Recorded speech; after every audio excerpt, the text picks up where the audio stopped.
Hey everybody, just going to take a quick break from the show to get you styled up with Stitch Fix. Shopping's hard. It's hard. With Stitch Fix, you get a stylist, though, who understands your style, your size, your budget, and they do all the shopping for you. Wow. This is excellent. Shopping, I'm telling you, shopping and figure out your style, it's overwhelming. Let somebody help you when it comes to getting dressed. We don't know what we're doing, so we let Stitch Fix help us out. A Stitch Fix stylist there. They know what works on us. We get the prices that make us look really good, and it feels good. You get some confidence boost walking around knowing that you're looking decent here. Oh, yeah. Yeah, we just give the stylist our sizes, style, budget preferences. We order boxes when we want, how we want, no subscription or any of that required. And they send called Just For Me pieces as well. Mm-hmm. Like, maybe you'd like this, and it's awesome. Outfit recommendations, styling tips. You keep what you love, you send back the rest. It's super easy. Yep. You can do it, and we are doing it because it's excellent. Personal styling for everyone. Get started today at stitchfix.com/STM. That's stitchfix.com/STM. Now back to the show. Hey everybody, just going to take a quick break from the show and tell you about Noom. Has Noom helped you? I believe it has. Oh, that's got an app. You can do tracking. It's terrific. It does. Noom builds personal plans that can meet individual needs. That's the thing. Takes into account any dietary restrictions, medical issues, other personal needs. That helps build a plan that works for you. And yes, so I know that you've had your own personalized program here that you've been working on. And it's weight loss This is weight loss results that last. They stick around because you get yourself into a lifestyle change. That's what matters. That's mainly it. You can't just say, I'm going to cut that out for a month and then go back to it. That's not what it is. So I'm glad it's helping you. That's great. And it really does. I like the psychology and biology-based approach here. Yeah. Noom Weight uses psychology. That's why they say losing weight starts with your brain, but it also takes into account your unique biological factors, Jimmy. All of your multitude flora and fauna that goes on inside of you there. Sure. Yeah. Stay focused on what's important to you with Noom's psychology and biology-based approach. Sign up for your trial today at Noom.com, Noom.com here. Based on 3.5-year study of actively engaged Noom users with minimum starting BMI of 25. Individual results may vary. Visit our website for more information. Thumbtack presents the ins and outs of caring for your home. Out, procrastination, putting it off, kicking the can down the road. In, plans and guides that make it easy to get home projects done. Out, carpet in the bathroom. Like, why? In, knowing what to do, when to do it, and who to hire. Start caring for your home with confidence. Download Thumbtack today. This week, in Carr, Colorado, the grisly discovery of a young woman's body leads to the capture of the first, and maybe only, multi-generational family of traveling serial killers. Welcome to Small Town Murder.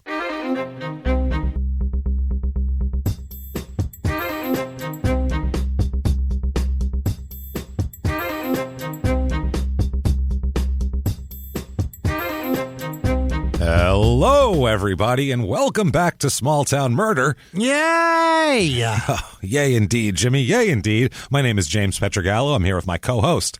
I'm Jimmy Wisman. Thank you, folks, so much for joining us. I think I caught Jimmy off guard there. I feel like he shuffled in his chair. I was swallowing. Yay. I caught him on him. Had to regurgitate a yay. Yay.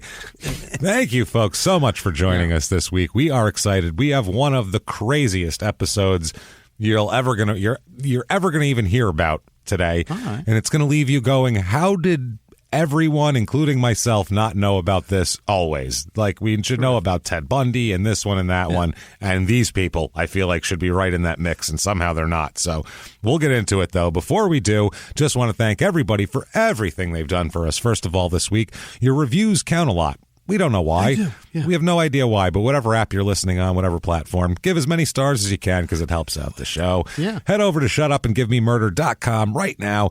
Get all your merch and everything like that. Get your tickets for future live shows. Fingers crossed that they happen.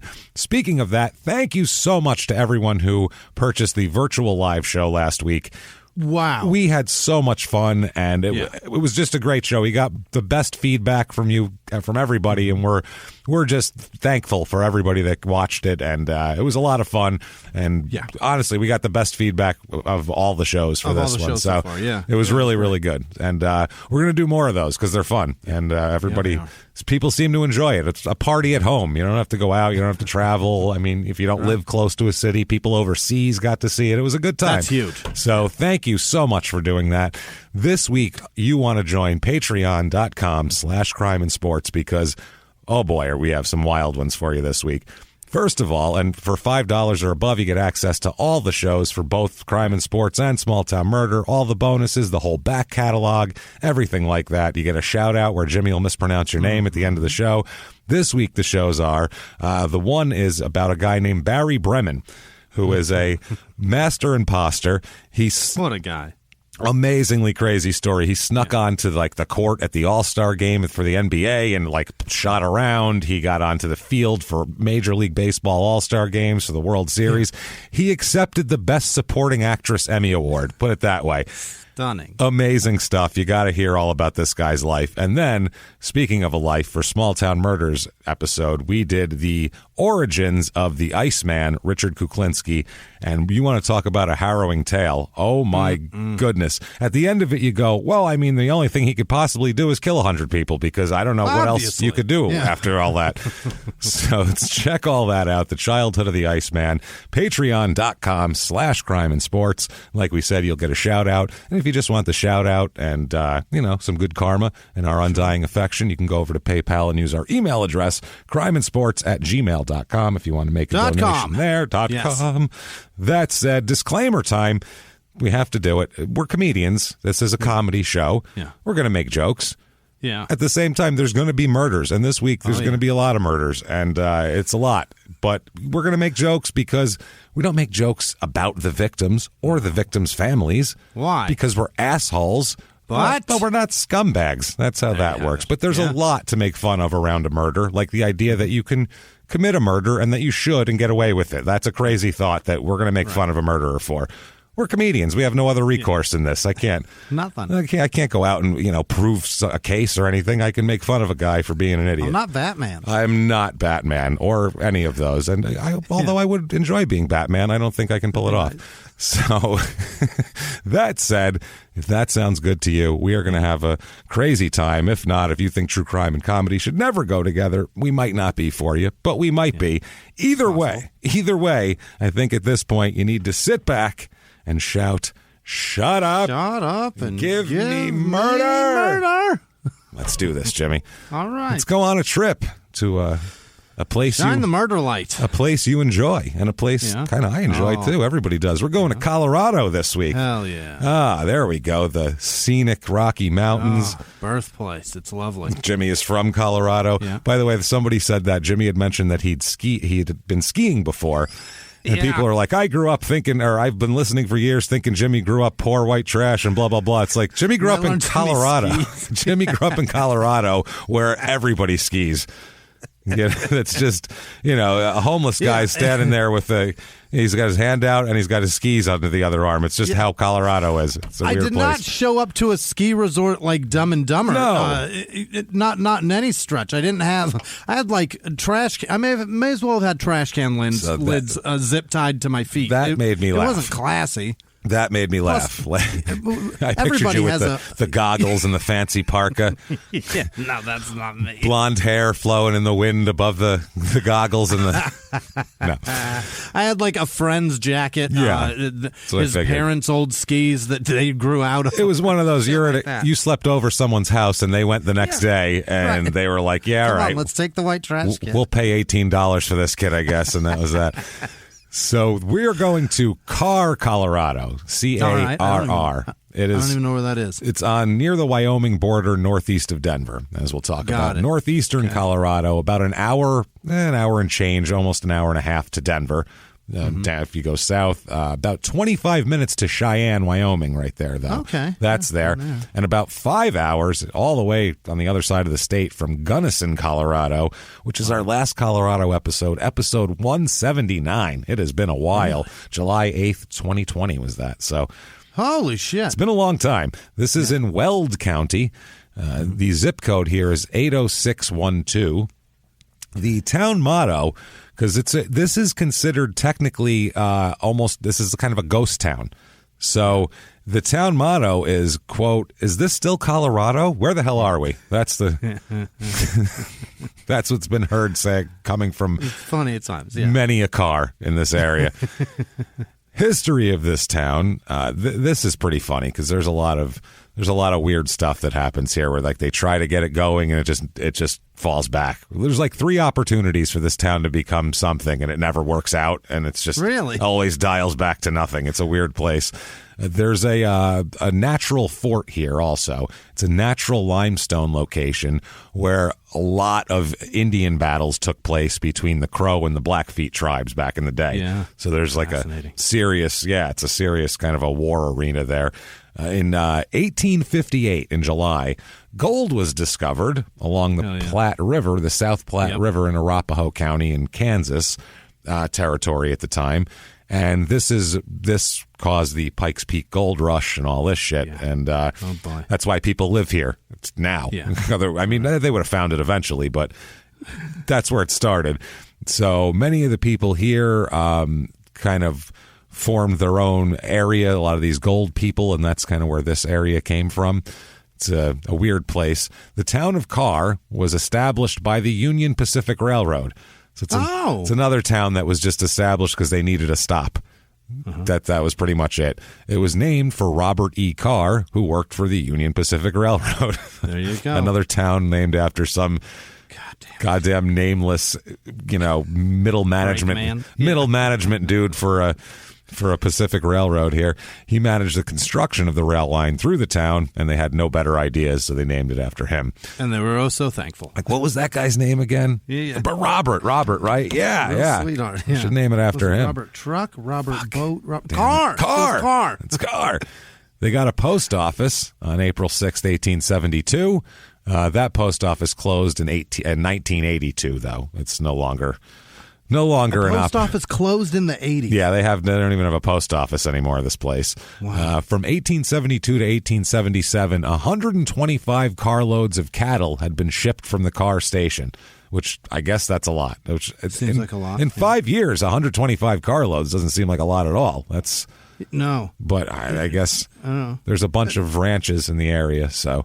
But a train car holds a shitload of cattle, though. Yeah, that's true. It does hold a lot of cattle. This is it's all cattle farms and ranches out in this area. It's just super rural, huge ranches. The Lazy D Ranch is up here. Well, that'll come up in our story, actually. That place is still in operation and has multiple locations now. The stockyards here were moved from Carr to Cheyenne, Wyoming in 1878. So that kind of screwed everything up. That hurts. Yeah. And then in 1879, a fire destroyed the Carr Railroad coal shed. And that was it for that. So, yeah. Just constant disappointment for this place. In 1890, the population was 48 people by then. It just had fallen apart. In 1950, the population was only 202. So that tells you... hasn't really... 1950? 1950, yeah. 60 years later, it was only 202.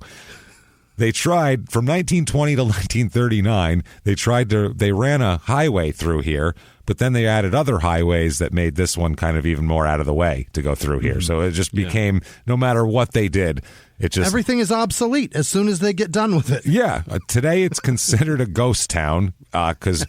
people are here seasonally, but not all year round for the most part. There's only about 50 people here all year round. It's also unbelievably frigid cold there. Oh, in the winter, it's brutal. That's people. It's a nightmare. They come for the summer because it's beautiful, apparently, in the summer, and then they're gone by October, though. It's up in the mountains. It's miserable. They're leaving now, late September. There's a few old houses that remain, and the schoolhouse is still there, and a few old storefronts. It's like an old West ghost town. It's fucking weird as shit. When this murder happened, the whole county only had 80,000 people. The whole county. Now there's about 325,000 in the county, but when our murders happened, it was a very small area. This area, Denver is blown. Yeah, Denver and the surrounding areas have blown up in the last 20 years. They really have. It is truly staggering because I haven't been there in quite some time. It's the same back. the distance between Colorado Springs and Denver has shrunk tremendously. Yeah. And then everything north of Denver, people are like moving to the outskirts of all these towns, and especially cities like that. And legal weed made this shit unbelievable. Well, it's had the same growth like Phoenix. It's just spread out wide and lots of people there. You know, you go to Phoenix in 1987, it's not even close to the same place it is now. It's totally different. People here right now, there's 560, but that includes the seasonal population. That's when the most people are here. That's not even in the winter. It's more like 50. It's just caretakers of ranches and shit like that. That's the only people here. How much land is this? How big? It's not that. It's a big area. No. It's hard to put into exact square whatever because the borders are kind of nebulous, but got it. It's so with 560 people, you could go a day without seeing fucking anybody at all. In the winter, you'd have to look for people in the winter. It is considered a ghost town. This town, though, the population has gone up 187% since the year 2000. So just like Denver, it's shot up. Yeah, a lot of older people here. The way more females than males, but the number of people make it so these numbers are skewed. There's like 57% female. Median age is about 10 years older than the national average. It's about 47 here. A lot of older people. It's kind of a place that old people go in the summer. Yeah, type of joint. 66% married population, which is way higher than the normal 50. Single with no children, 0.0%. Party. Get down. Not fucking Holy one? Shit, not a soul. If you showed up tomorrow, you would be in high demand, I imagine. Anybody would. Any single human could show up. If I showed up tomorrow, I'd be in high demand have children. myself. You have children, so never mind.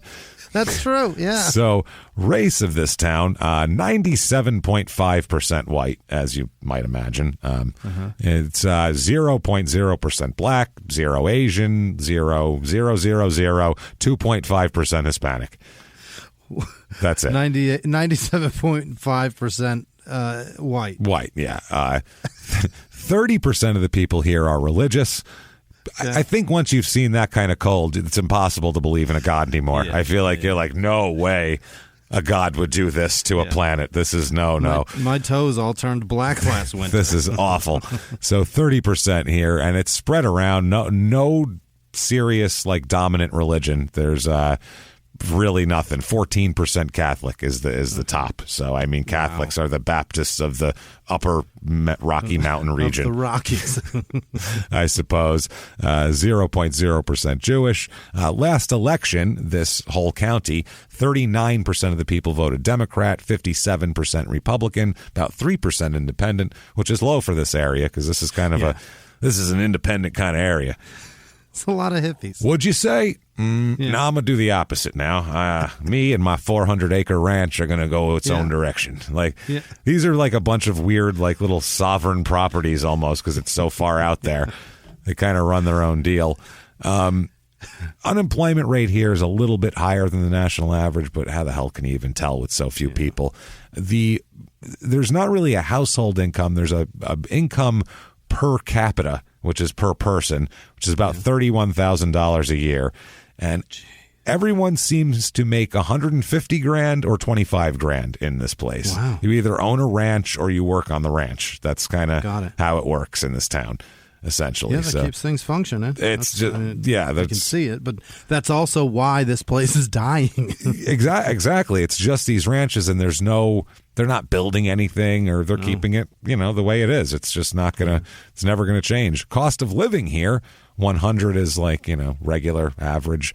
Here it is 116, and the housing is the high part. Everything else is pretty normal.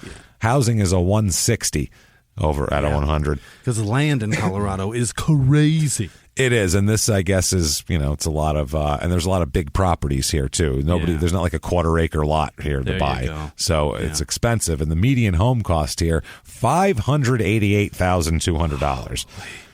So that is a little bit on the pricey side, I would say. So let's say you need a Rocky Mountain view. You need it all. And who doesn't, Jimmy? We have for you the Carr, Colorado Real Estate Report.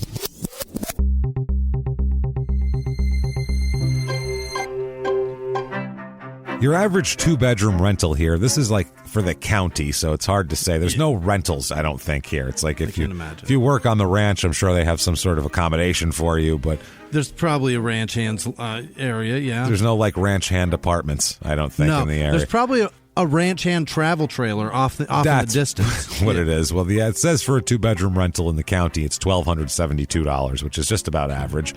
I found a 2-bedroom, 2-bath, 1,626 square foot house. It's just a house sitting in the middle of nowhere. I mean, it's just in the middle of a field, and you have to, like, eastern Colorado is like the plains of the Midwest until you hit the Rockies, and then it's just boom, these fucking mountains. And it's fucking straight up. And it's straight up, and that's where we are here, is in these fields. And you can see the Rockies in the distance, but this is just a house sitting in what looks like... Okay. This is Dorothy, and she's afraid of the tornado, is what it looks like. So this town is like in the flat shit area? Yeah, that's kind of where the whole thing is, and there's mountains around it. It is newly updated, this house, though. Everything is new. Everything's updated. Yeah. It's got 12.7 acres of land as well here. Fucking hell. That's nice. So you can get a couple of cattle going. $649,000 for this, though. It's a little pricey for this house, trust me. Here's a 3-bedroom, 2-bath, 1,874 square foot. It's on 72 acres. This one here. A lot of acreage. The house is pretty bleak, I'm going to say. It's bleak. The property has a very nice view of the mountains in the distance. It's pretty like, whoa, they look imposing straight up in the distance here. $675,000, though. It's a lot of land, though, for 72 acres. It's a lot. 5-bedroom, 3-bath, this one is. 3,585 square foot. It's fancy schmancy. It's got a metal roof, which is going to be loud when it comes to rainstorms. When it rains, but it's nice when it snows. It's so helpful. That is going to help. New floors, everything updated. The house is pretty much brand new on the inside. Okay. It's on 35 acres. And as the last line of the real estate listing says, quote, multiple chicken coops, exclamation point. So there's that for you. Get out there and find them. $1,450,000 though for that. Holy shit! A little bit on the pricey side, I would say. What if they take the chicken coops with them? Is it cheaper? Yeah, you can keep the chicken coops. Can I do like $1,440,000 now? What do you say? The house is really, it's probably the nicest house in town. I mean, or one of. It's really nice, fancy, everything's new. It's a nice place, but for $1.5 million, Jesus Christ. It's a bit much. That's a little expensive. Things to do here. Stare at the mountains. There's that. You can just imagine all the cattle moving out in 1875 and go, yep, that's where that happened. There we go. Go to the library and learn about the gold rush. Another thing you can do, set up a fake town so the railroad people hired by the governor's evil henchmen will mistake it for a real town, and then we can get the railroad guys to come help us build it, and then eventually they'll destroy that and think they're destroying the real Rock Ridge. So that's another thing you can do here, I believe. Terrific. I think you can do that here. We could pull it together, me and you, I think. So the other thing, there's really nothing to do here. I found the Pawnee National Grasslands, which looks, it's as boring as it sounds. You go visit where the Pawnee lived? You go look at the grass. That's what you do. It's just tall grasses, and there's just large fields of tall grasses, and you go, look at those grasses.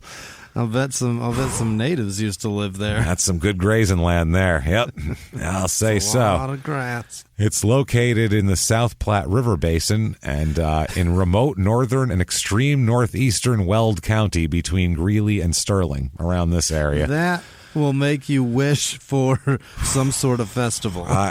Something. I want some bad music, something that's for the children. Hey, it's for the children, Jimmy. What do you want? Oh, this is up near Greeley. Yeah, it's up all the way over there. Oh, this is bad. Yeah, Greeley's disgusting. Hey, that's kind of what I gathered from what I saw here. Real bad. This whole place comprises 2 parcels totaling 193,000 acres of grass there, and You look at it. It says the grassland is in an especially depopulated area of the Great Plains. It saw limited cultivation in the early 20th century, but was withdrawn from farming after the Dust Bowl. It was one of the places the federal government paid people not to fucking grow shit anymore, so we could have our ground grass grow back and not have a goddamn dust storm. I guess the communities of Keota and Purcell are located within this, and the town of Grover is there as well. Jesus. And it just looked real boring. It looks like a place where you'd go if you want to have a contemplative stare. That's where you'd go do it. Yeah. Could touch the grass. Look at that. Look at it, touch it. People were here and now they're not. Look at this. Beautiful.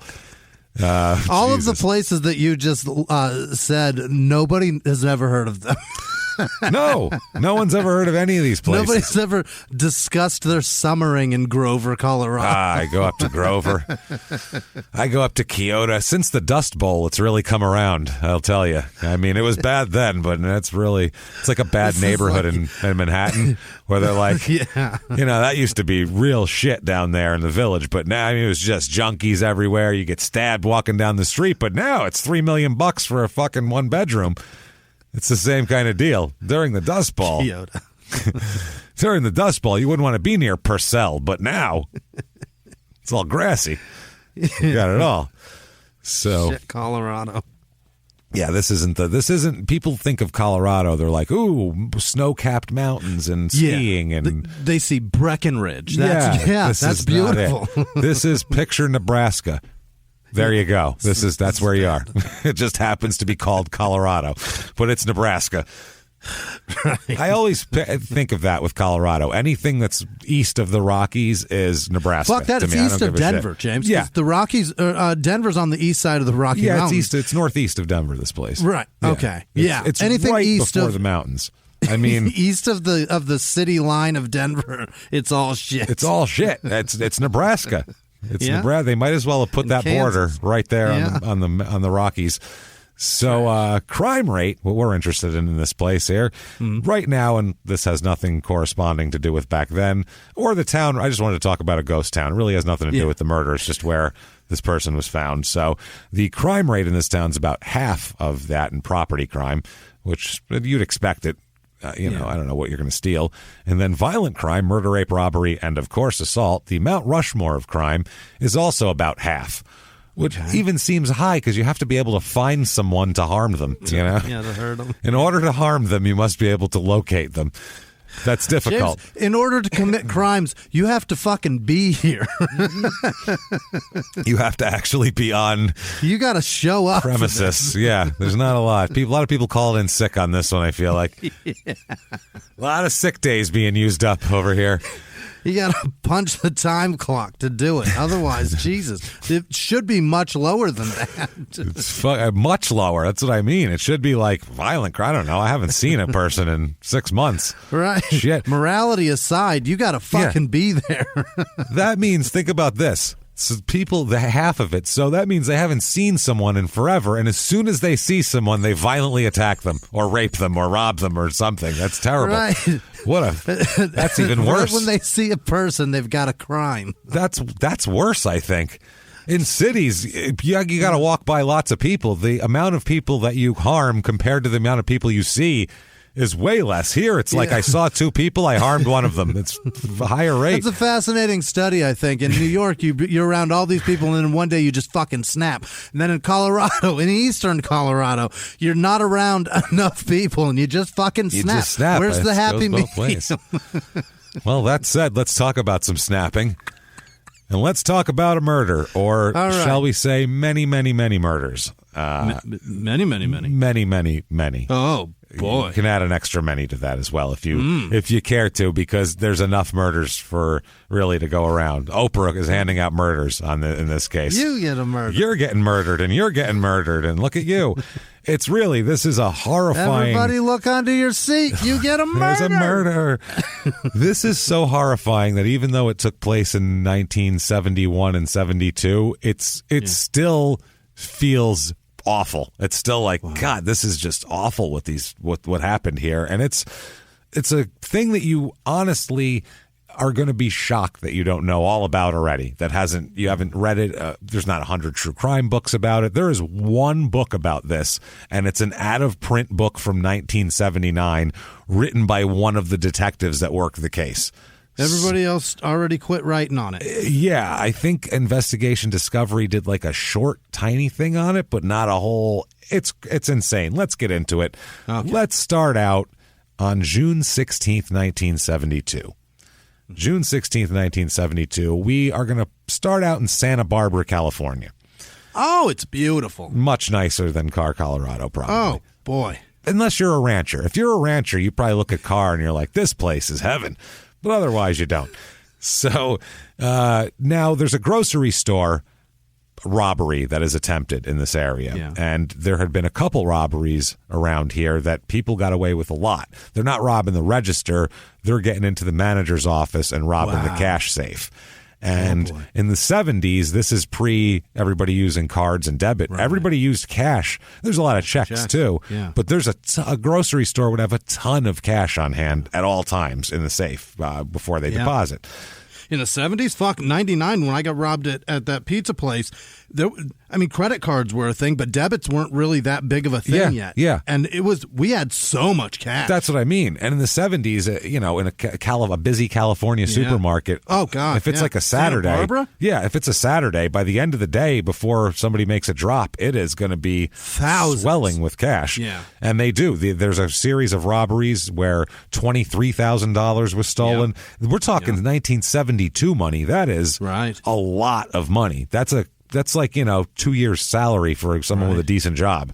That's a lot of money. 20s and 10s, James. Yeah. Not even hundreds. It is. It's all 20s and 10s and ones. 20s, 10s, quarters and shit 20s everywhere. And smaller. Shitloads of them. Somebody running away, just pockets loaded with nickels.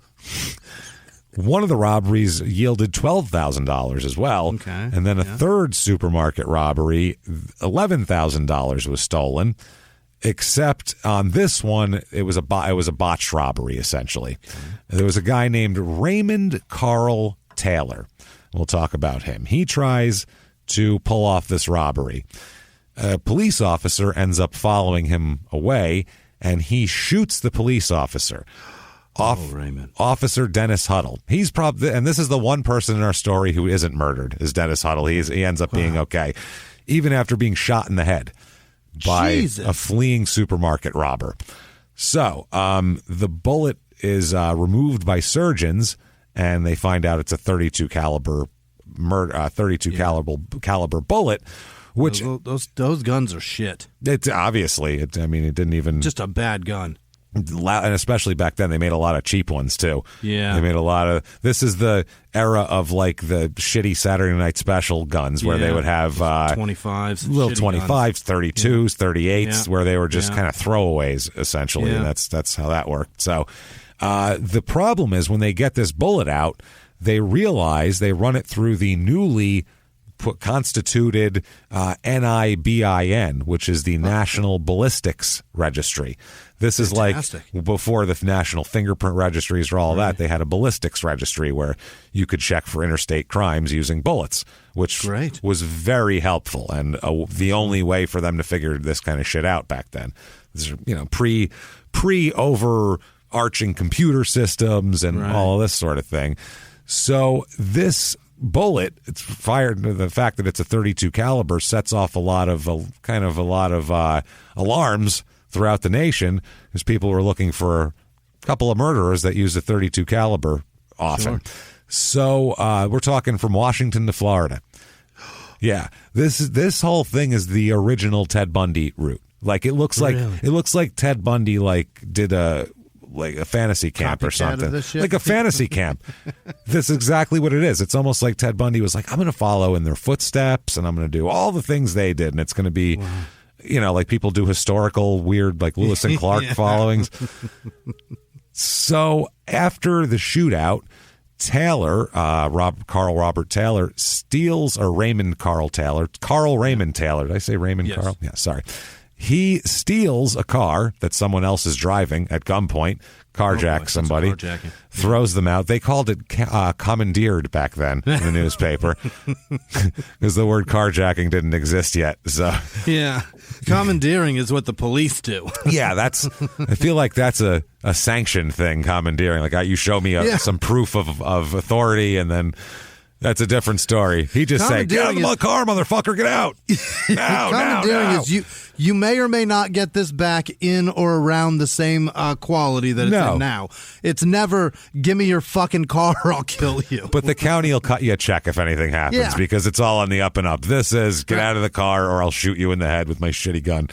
Jesus. So he escapes, but he abandoned the car in the parking lot that he had originally brought because he had to run on foot when he shot the cop, and then he was already across the street, so you can't go back across the street and get the car and then go.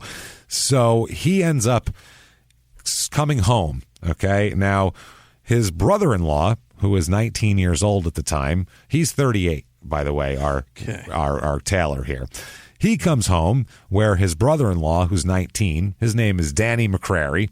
Yeah, it is. He's at home, and he says that Taylor bursts through the door, and I'll let him describe it, Danny. The syntax is wonderful in this entire episode. He said, quote, "He came to the house and he come in and he was scared up." He was guy in California. He was scared up. They're from Athens, Texas, as we'll get to. Yeah, they are.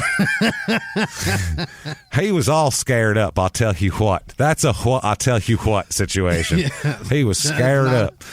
That's not people from Santa Barbara speech. That's no. This isn't even like inland trash in California. This is scared up. Is some South Texas. Riverside meth heads are like, what'd you say? What was that, motherfucker? Wow, okay.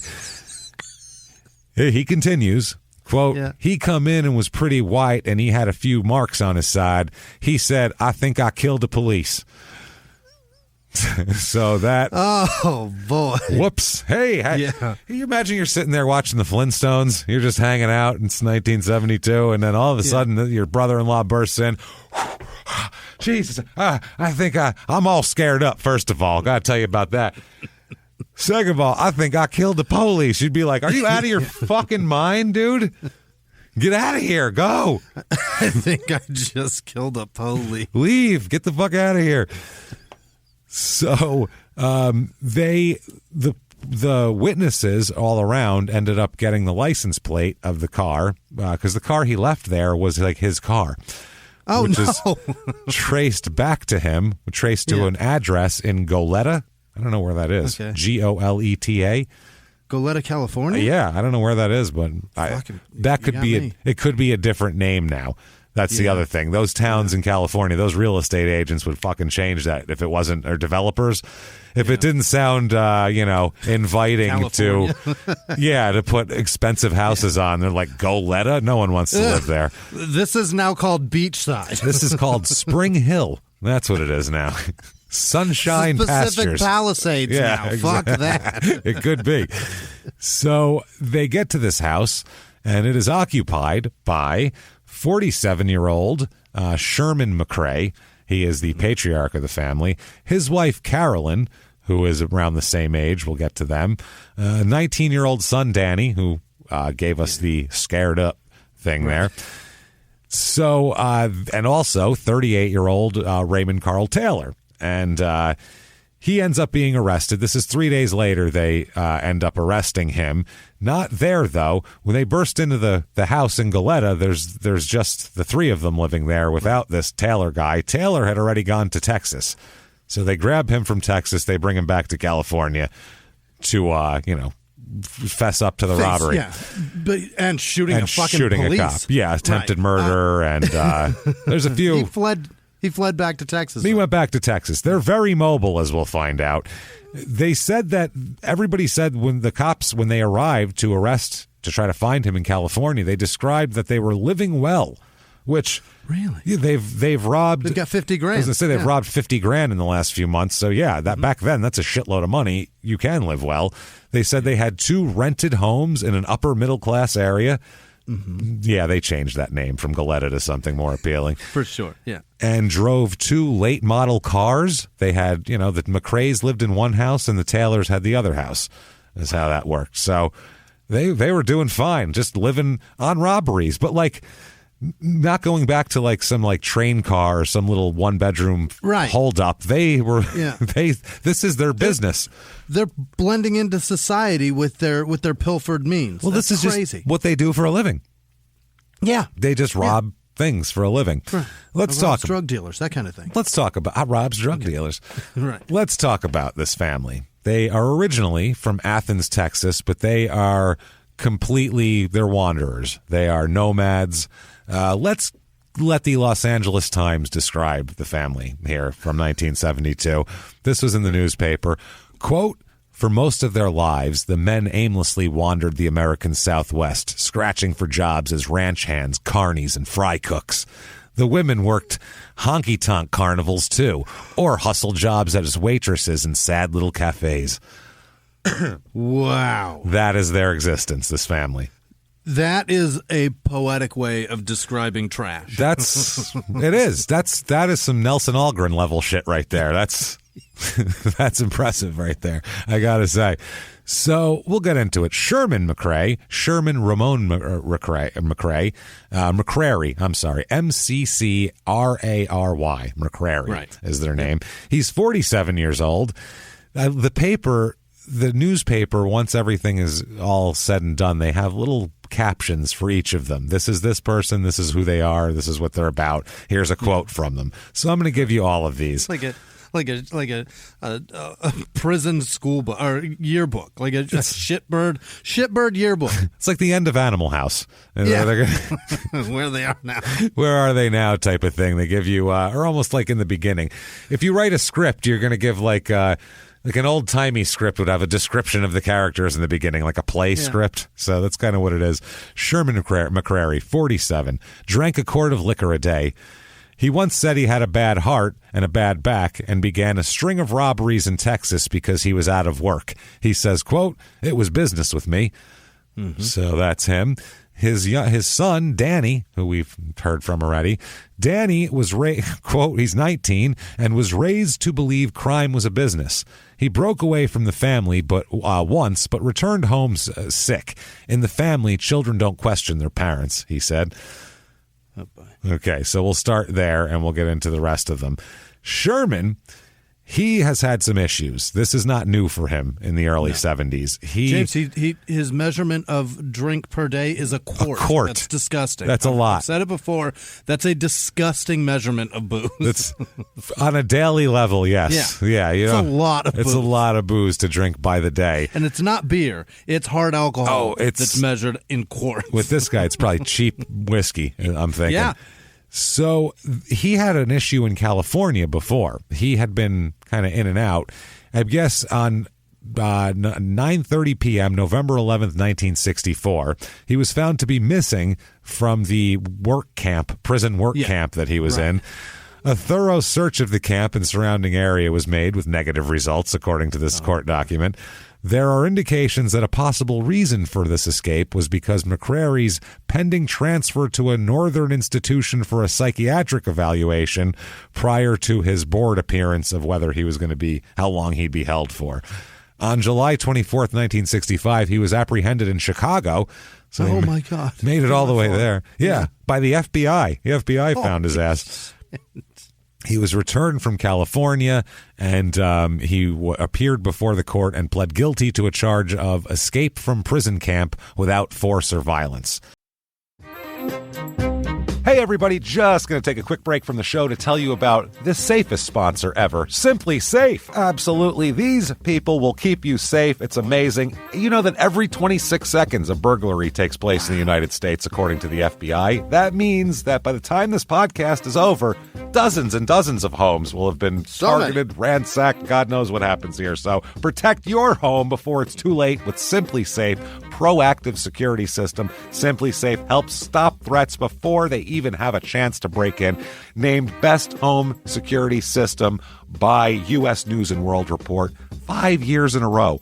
And by us for about the last 8 years as well. If you trust us, Believe me, you want Simply Safe. So visit simplysafe.com/small to claim 50% off a new system with professional monitoring plan and your first month free. That's simplysafe.com/small. There's no safe like Simply Safe.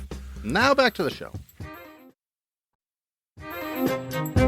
This show, Small Town Murder, is brought to you by BetterHelp. Get yourself some therapy, everybody. Honestly, here. We often hear about, red flags that you should avoid. Hey, that's a lot of a thing. It's become a real phrase now, real cliche. Yeah. But why don't you focus also, you look at green flags in friends and partners. Look for good things as well. Right. And maybe you're not sure what that looks like, though. Therapy can help you figure that out. What are positive things? What are the green flags? And then you can practice them in your relationship.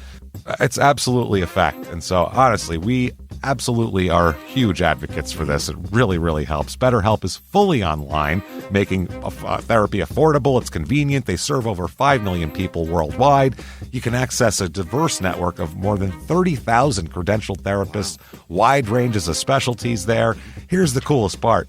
You're not getting along with your therapist, you're just not feeling it, you can switch at any time, no extra charge. Wow. The thing is, they want you to get help. That's it. And you can do it with BetterHelp. Discover your relationship green flags with BetterHelp. Visit BetterHelp.com/smalltownmurder today to get 10% off your first month. That's BetterHelp, HELP.com/smalltownmurder. Now back to the show. Hey everybody, just going to take a quick break from the show and tell you all sorts of good stuff about Chime. That's what I'm talking about. There's so many extra fees you have to pay in life. Everything. You go to the airline, there's an extra ticket on that. There's extra fee on every fees and fees, hotels, fees, all this type of stuff. We're trying to make progress, and the next thing you know, here comes another fee coming at you, and it's more money than you expected, and your whole math is thrown off, and it's awful. Learn more at chime.com/smalltownmurder. Chime is great with that stuff. I mean, you can't beat if your things are a little tight, especially around the holidays or after the holidays. Yeah. You need that money a couple days early, or go grocery shopping. You got a car payment due. There's so many things that don't cross over exactly how you want them to cross over. Make progress toward a better financial future with Chime. Open your account in 2 minutes at chime.com/smalltownmurder. That's chime.com/smalltownmurder. Feels like progress. Banking services and debit cards provided by Bancorp Bank N.A. or Stride Bank N.A., members FDIC. Spot me eligibility requirements and overdraft limits apply. Boosts are available to eligible Chime members enrolled in Spot Me and are subject to monthly limits. Timing depends on submission of payment file. Fees apply at out-of-network ATMs. And now back to the show. Okay. So he ended up eventually, he got released from prison in California on parole, and then just skipped parole and ran away. So he's been wanted for parole violations for years. He's an absolute shitbag. He's a carny.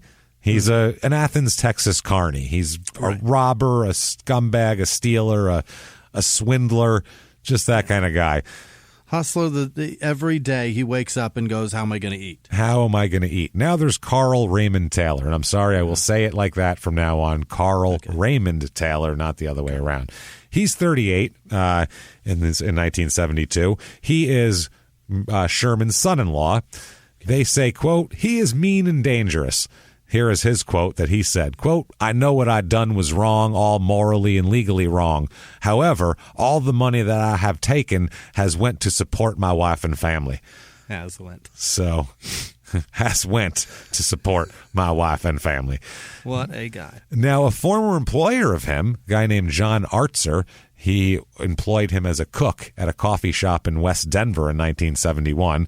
In December of 1971, keep that in mind, he's in Denver, West Denver in December of 1971. Now, they said he employed him as a cook, and he said, quote, he's a very good cook.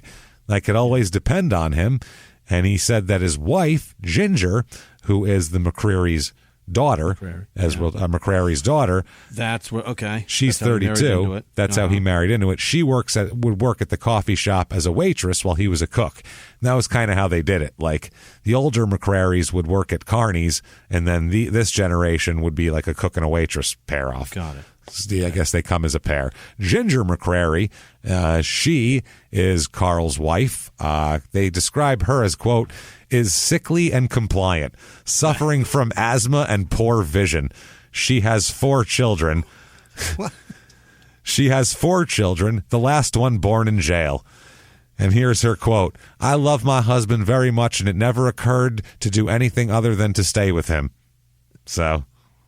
I've never heard of somebody that wears glasses to be called sickly. Sickly with asthma and poor vision. Poor vision isn't part of it. That's not sickly. That has nothing to do with anything. Kareem Abdul-Jabbar wasn't sickly, but he had those fucking goggles on. You know what I mean? Like Kurt Rambis is sickly as fuck. All sickly, dude. Just so Bob Greasy was super sickly in the 70s. I don't know why we're only bringing up 70s. People that were before our time even we're just bringing up. I've never seen a healthy... the guy that played for the Bulls. God damn it. He had a Horace brother. Grant. There he is. Horace and Harvey. Yeah. Poor. Sickly. Sickly. Sickly. Because he has bad eyesight. Poor vision. Maybe they mean like forethought and shit like that. She can't see the future real well. No, that's definitely unprepared, not. so sickly. No. Carolyn How Taylor. bad is her asthma that she is sickly? I don't know if that's just to just say like she wasn't a physical force in all of this. Yeah. I think that's what they were getting at. But Or it she's just like skinny and doesn't eat a lot, shit like that. And she's like an olive oil type, I guess. But yeah, in the cast of characters, I think it's just to give them a little bit of zhuzh they're put in there. It's the funniest description of a person I've ever Sickly, heard. Suffering from asthma and poor vision. Poor vision is why it's so funny, by the way. If they said bad vision, that wouldn't be very funny. Right. Poor eyesight, not even funny. Poor vision. I don't know why that's so funny. It's the girl from AP Bio. That's vision. That's what they're trying to describe her as. Coke bottle Heather from sickly. AP Bio. No, she's not sickly. She's fine. She just sees like shit. That's the only thing. The rest of her seems fine. I'm sure she's fine, but sickly. It's so funny. Okay. She's got a little bit of wheeze and needs glasses, so she's sickly. Sickly. Look at her. She does have poor vision, though, with who she married. Let's say that. Yeah. That's poor vision. It's basically me. Next up, yeah. Next up is Carolyn, and she is the wife, Sherman's wife. Yeah. They describe her as 45 years old. Sherman's wife, quote, is almost illiterate. Now, she once wrote, this is her writing, and I have to stop in the things that I need to stop at. Quote, I am guilty of staying with my husband, no D, while he committed, COMETED, robberies with one B, because I dent, DENT, have anywhere else to go. Sad. We have left her behind. She said, most people won't hair like your hair on your head because I don't have and I think it's supposed to be education. ECITION. Yep. I think that's supposed to be education. And am poor health with no A, or am not large enough, so I stay with my husband. It may sound crazy, but I love him so very much. So that's her. So we got quite the clan here. This sounds like what a group. This sounds like the Manson family somehow mingled with the Chainsaw Massacre clan and Texas Chainsaw Massacre clan, and now we've come up with these 5 fucking monsters. Holy shit. It's wild. So, this was an AP article, but this particular one's from the Akron Beacon Journal. November 12th, 1972, huge headline, quote, family of nomads, dealers in death, ? Yeah. So, they're known back in Athens as troublemakers and pains in the asses and, your basic arm length arrest record. Yeah. But mainly bullshit. Fuck-ups and robberies and car thieving and stealing shit. They car break-ins, public drunkenness, Okay. They're the pain in the ass white trash family where the cops are like, oh, Christ, that fucking trailer again? The one with the shit bucket on the porch? Great. Yeah. Okay, fine. The guys were working as itinerant ranch hands and carnies, on and off, depending on where the work was good. And the women were waitresses, like we said. They were in East Texas, and they would travel around the South, sometimes working, but supplementing that with crimes whenever they could. Okay. So they'd work as a carny, but then if they could rob something and get enough money to last for a few weeks, then they'd just quit the jobs as carnies and live like that. And it's a real scummy existence in what's going on here. So a probation officer from California wrote, quote, "There is no question that the family operated as a family group and participated knowingly in the various acts and benefited from these acts." So this wasn't anybody being dragged along. They were, the women would help set people up and the guys would follow it through with force. And it was a whole thing. And it's fucking insanity. And while they're doing this too, for most of the time, they have Ginger's 3 young sons with them as well. Oh my God. Yeah, I know this also because I found there's an article about this, the whole thing, where there is an extensive comment section of a lot of people there's a couple reporters in there, and there's a lot of people who were very close to this murder. Or a lot of these, because there's a lot of people involved. So I'm a family member of this person. I know this and that. So it was helpful to piece some information together. But this whole thing here, there's all these people. Are all of Ginger's kids Carl's? I think so. Yeah, I believe they're Carl's, but who the hell knows? It's such a mess. One of the commenters was someone saying that they were Ginger's oldest son. Okay. He was the one saying most of these articles fail to mention that through most of this, we were with them. It was all of us, including me. And I remember this being a crazy fucking time traveling around being dirtbags and never knowing where we were or what we were doing. So it was. And P.S. that was my childhood. Yeah, I was 6 at that point. Right. We're talking like 3, 4, 5, 6-year-old kids in this whole thing. So they were residing in Athens, Texas, and Taylor worked on a ranch nearby in Henderson County. The manager of the ranch said that Taylor quit his job in early January 1971, and he had said as of 1972, quote, "I haven't seen him since." So he just took off, and they said basically the end half of 1971 all the way through kind of from early 71 through 72, the family would disappear briefly. They'd disappear for a couple of weeks. The whole clan would leave, and then they'd just pop back in a couple of weeks later. So everyone figured they were going off doing like robbery sprees or something. That's what everyone figured because they're such dirtbags. The ranch manager said that there was 3 preschool children at the time, and those are Ginger's kids that were going around with them as well. Yeah.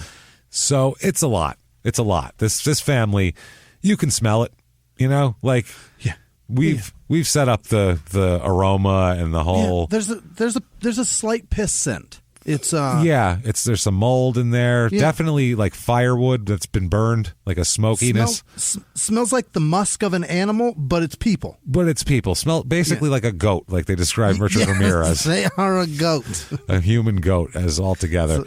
It's a little sour, but also it's like a ferret, but it's people. Like a nice ferret. Now, in Santa Barbara, that case, Taylor and McCrary are put in jail because Taylor shot a cop, and Sherman is wanted for parole violations from way back. Kinds of crazy shit. Escapes and every other goddamn thing. So they're all there. Now, the ladies and even Danny, the 19-year-old, are all held for harboring fugitives as well, because they know that they are wanted for crimes everywhere else. So they're just trying to hang on to these people as long as they can, so they can figure out what's going on. And while in jail, the police come to see Sherman, and they want to have a little chat with him about something. The main thing they want to talk to him about is something that happened in Colorado. Okay. And that is a woman's body was found recently at the Lazy D Ranch in Carr near the Wyoming border. And that was, if it's an old ranch, it's been there forever. They find that the body is a missing person who's been missing for a few days now. It is 20-year-old Leora Rose Looney, which is a cool name, Leeora, Leora. It really is. That's a cool name. So Leora Rose Looney, she's 20 years old and had last been seen 3 days before that. She was disappeared Friday, discovered Monday. Okay. She's discovered in a pasture on the Lazy D Ranch out there by the Wyoming border. She is nude, completely naked, face down in a field of tall weeds. Okay. Found by a guy named Dean Smith and another guy named Leo Barthlow of Cheyenne. And Smith is the foreman of the ranch, so they were doing rounds, and they found. I was going to say those are ranch hands. Those are those names. Yeah, those are Dean Smith. Nice to meet you. Yeah, those are certainly ranch hand names. Those are big time. Now they find signs of strangulation here that look like it could have been fatal, but it really doesn't matter because they also find 3 gunshot wounds. Oh no! To this victim, 1 in the back and 2 in the back of the head. So it's 6 buttons were discovered nearby, which they think may have belonged to the victim, but no other articles of clothing. And also she had been raped as well. God damn it. It's absolutely brutal killing of this poor young woman, and just tossed her in a field of tall grass. Jeez. There you go. Just discarded her. The autopsy revealed the immediate cause of death was a wound to the back of the head, one of the gunshot wounds, presumably the first one. They said that the girl was probably shot in the back first, and that the murder probably occurred the night she was abducted, probably same night, and because there's a extensive decomposition there as well. She's been there a while. Yeah, because this is the summer, so it's August. She was all the bullets that were found were from a .32 caliber handgun as well. Okay. Back with the .32 caliber, 1 bullet flattened from hitting a hard surface was found about 4 feet from the body. That indicated that 1 shot was fired. At least that 1 shot was fired at the scene, because they don't know what shots were fired. They don't know where she was killed. So they go, well, at least one of these shots was fired here at least. So that makes them think that maybe that was fired there. However, they say the other injuries probably occurred elsewhere. Oh. So this was just kind of the final place they took her and decided to leave her. No footprints or tire tracks or signs of a struggle were found around her, except for those buttons and 1 bullet.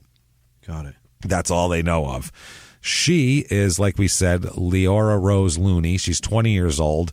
She was taken from Lakewood, Colorado, which is outside of Denver, as anybody who's been to Denver knows.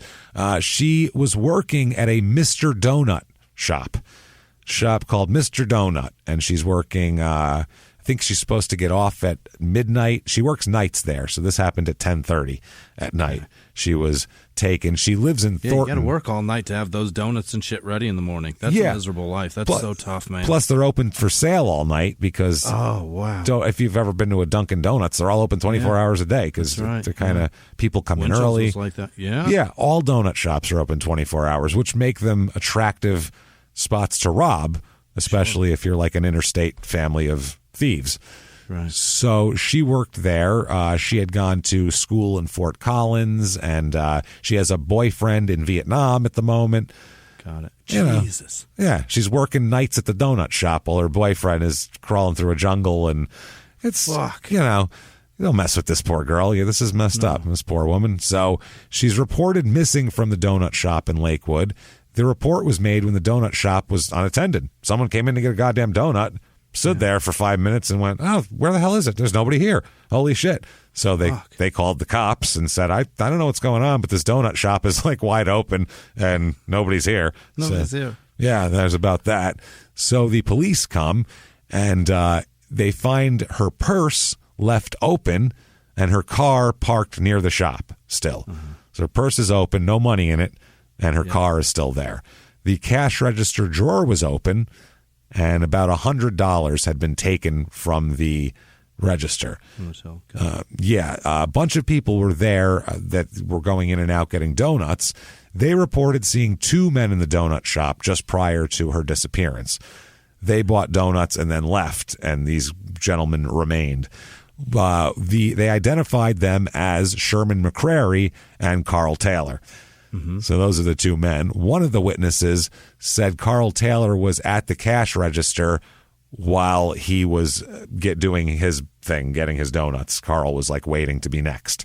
So this is he's there, the whole time. That's definite. So in a tape recorded statement, Jesus Christ, McCrary, and then we'll get into the details of it, but this is just the beginning of it. He says he was away from the car when Leora was shot and killed. He says he doesn't know anything. He says at one point, we'll get into his detailed statement, that he went into a bar to get a couple of drinks. When you drink a quart a day, it's a lot. Yeah. You can't not drink or you'll start getting sick, I imagine. So pint low. I'm about a pint low. We got to stop. Put my dipstick in me and see what I need. Oh shit, 2 pints. Let me get a quart just to make sure. Yeah. So I think 2 pints is a quart. I know. I think so too. That's why I said that. So we had to try to figure out liquid gallons as it corresponded to wood recently. Yes. A quart of wood, if you look it up, how much it is, it'll tell you what it is in liquid gallons, which is not helpful when you're talking about pieces of wood. Right. And how many those are. So I don't remember what. It doesn't make any sense why a cord is that. I don't get it. It fills up my shed. That's all I know. Right. There's that much. So I know how many gallons of liquid wood it takes to fill my shed up now, which is impressive. I need that. Know how to measure. Is a denser wood is orange tree wood? Is it more liquid gallons? What do I look like? Fucking Smokey? I have no idea. Who the hell? How do I know? Who am I? Bill Nye the Forest Guy? I have no clue about any of this shit. Is there a lumberjack that can write into the show, please? I want to know how that became a thing and fucking why. Yeah, I don't know why they chose that measurement of That's weird. We'll do it in liquid gallons just to make it fun for people. Let's make them bust out the calculator to figure out if they can heat their house this winter. Let's fuck with the city folk and do it in liquid gallons. Dicks. Bunch of assholes. Unbelievable. So he says he was away from the car getting boozed up when this happened. He said, quote, I heard him, that's meaning Taylor, holler something back to her. I don't know. He was choking her or something. I was too far away to see. I was disgusted. He says he was disgusted by the whole thing, just disgusted by it. He wasn't okay with this, apparently. I'm not disgusted enough to get involved and stop some shit. I still went in and had a couple of drinks, but yeah, I thought about it and just shook my head. I'll tell you what, I don't want to look at this. I judged him that night. I did. I judged him. So here we go. Here's his relation. Here's the murder. Because he gives it right up to these guys in jail in Santa Barbara when Colorado police come to see him. He says that he and Taylor had driven down to Denver from a motel in Cheyenne, Wyoming, where they were staying. That's where the whole family was staying. He said they went, quote, to look for a place to rob or hijack. Okay, that's something to leave the house with. You got to leave the house with a goal. That's the thing. You don't want to just go drive around. Let's take the fam up to Cheyenne and see if we can find somewhere to rob or hijack. That's what I do with my kids. Yeah. I'm like, what do we do here? After several hours of drinking, which right away is a bad sign, and not finding a good enough place to rob, Sherman and Taylor went into the donut shop just for a cup of coffee. That's why they went in there. They said for a cup of coffee. When they started to leave, this is very self-serving for McCrary, obviously. Sure. He said when they started to leave, Taylor went back in, quote, to get something else. And that's when he went to the car and waited for Taylor. And McCrary says that he realized the gun was missing from the car at that moment. And he's like, oh, no, the gun's missing. And he said that he, quote, knew what was happening then. And he said in a few minutes, Taylor motioned for him to drive the car around the back of the store. He said, do one of these pointing things out the front. Yeah. So the helicopter motion. Yeah, do one of those. Yeah. You want to see helicopters? I'll show you helicopters. So he said he drove the car around back where Taylor forced Leora into the car and he handed Sherman a, quote, donut sack full of money. Wow. I don't know what a donut sack is. I assume $100 and whatever was in her purse was a donut sack's I mean, worth? probably in ones and fives, though. Yeah. I bet it's a lot of small bills for donuts. Yeah. No one's dropping 50s just to in there. make change. Yeah, that sort of shit. So they head back to Cheyenne, on the way back to Cheyenne using back roads. He said that they stopped for 20 to 30 minutes so that Sherman could get something to drink because, as he put it, this is what he put it, quote, Taylor had done got him scared up. So why is everybody scared up? Scared up. Done got him scared up, Jimmy. He done got me scared up, officer. I don't know what I said. I need a drink right now because he done got me scared up. I'm all scared up. All scared up right now. He's starting to sound like Stevie to me now. Yeah. Like he's got that hot stuff on there. He's all scared up right now. Got that hot stuff on there. What kind of speech patterns? It's bananas. It's very strange. It's a weird, and I'm from New York, and I'm even saying this is a strange speech pattern with full awareness of what I'm doing. James, my stepfather worked on cement mixers, James, in the concrete industry, and he would tell people, I work on concrete mixers with a K. He sees on the this bags fucking of that thing, shit that says concrete on them. That's what I'm used to. So I've listened to dummies my whole life, but nobody in my life has ever said I'm all scared up. Done got me scared up. Nope. Done got me scared up. Yeah. Wow. So he said after getting in the car again, less scared up now that he's had a few drinks in him. He says that he asked Taylor, what are you going to do with the girl at this point? Yeah. What are we doing here? To which Taylor said that he was going to, quote, going to take her out of town there a ways and tie her up. Okay. There a ways. There it was. Okay. Yeah. That's right that just reminds me of the live PD guy where they're like, well, where's the truck park? And he goes, yonder, with full earnesty. Yeah. Yonder. And points. Okay.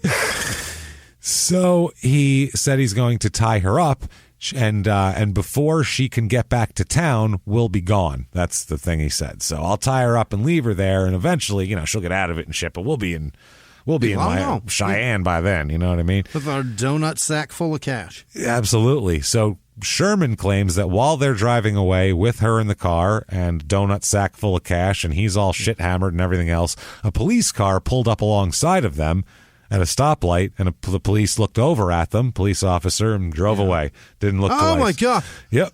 So close, sir. This young lady in the car. So then, with the police gone and no threat there, they drove into a side road and then onto a field. And this is the Lazy D Ranch.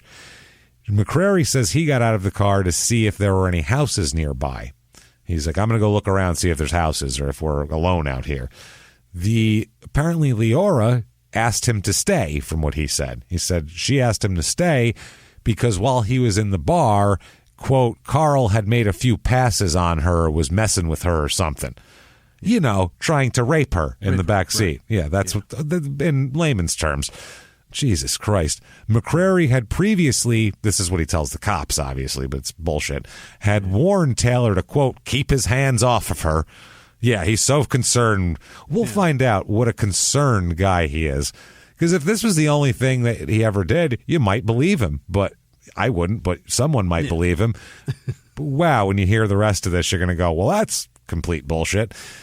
So he said while he was gone looking for houses in the distance, which I don't know how far, it's a big field. How far are you going to walk for looking for houses? We can walk 3 miles in each direction. Look around. Do you see any houses? Do what you got to do. You can see where you are to the tip of the base of the Rocky Mountains. Is there a house in between there or not? You don't need to walk. But he said while he was gone, he heard several shots and then returned to the car. And he said he told Taylor that some houses were probably nearby. And he said that Taylor then dragged Leora's body off the road and dropped her off in the field there. And they resumed their trip back to Cheyenne. And nowhere in there did he mention who raped her. There was no rape at all. Yeah. No rape, but that happened. So now the police, after this, because of the witnesses, had been looking for these two. They went everywhere, as we'll find out. So have the family. So they had to kind of follow them around the country before they finally tracked them down in California. The pursuit went from Kansas City to Oregon, Washington, Utah, and then over to California. My God. Ted Bundy, the Ted Bundy tour. They do some traveling.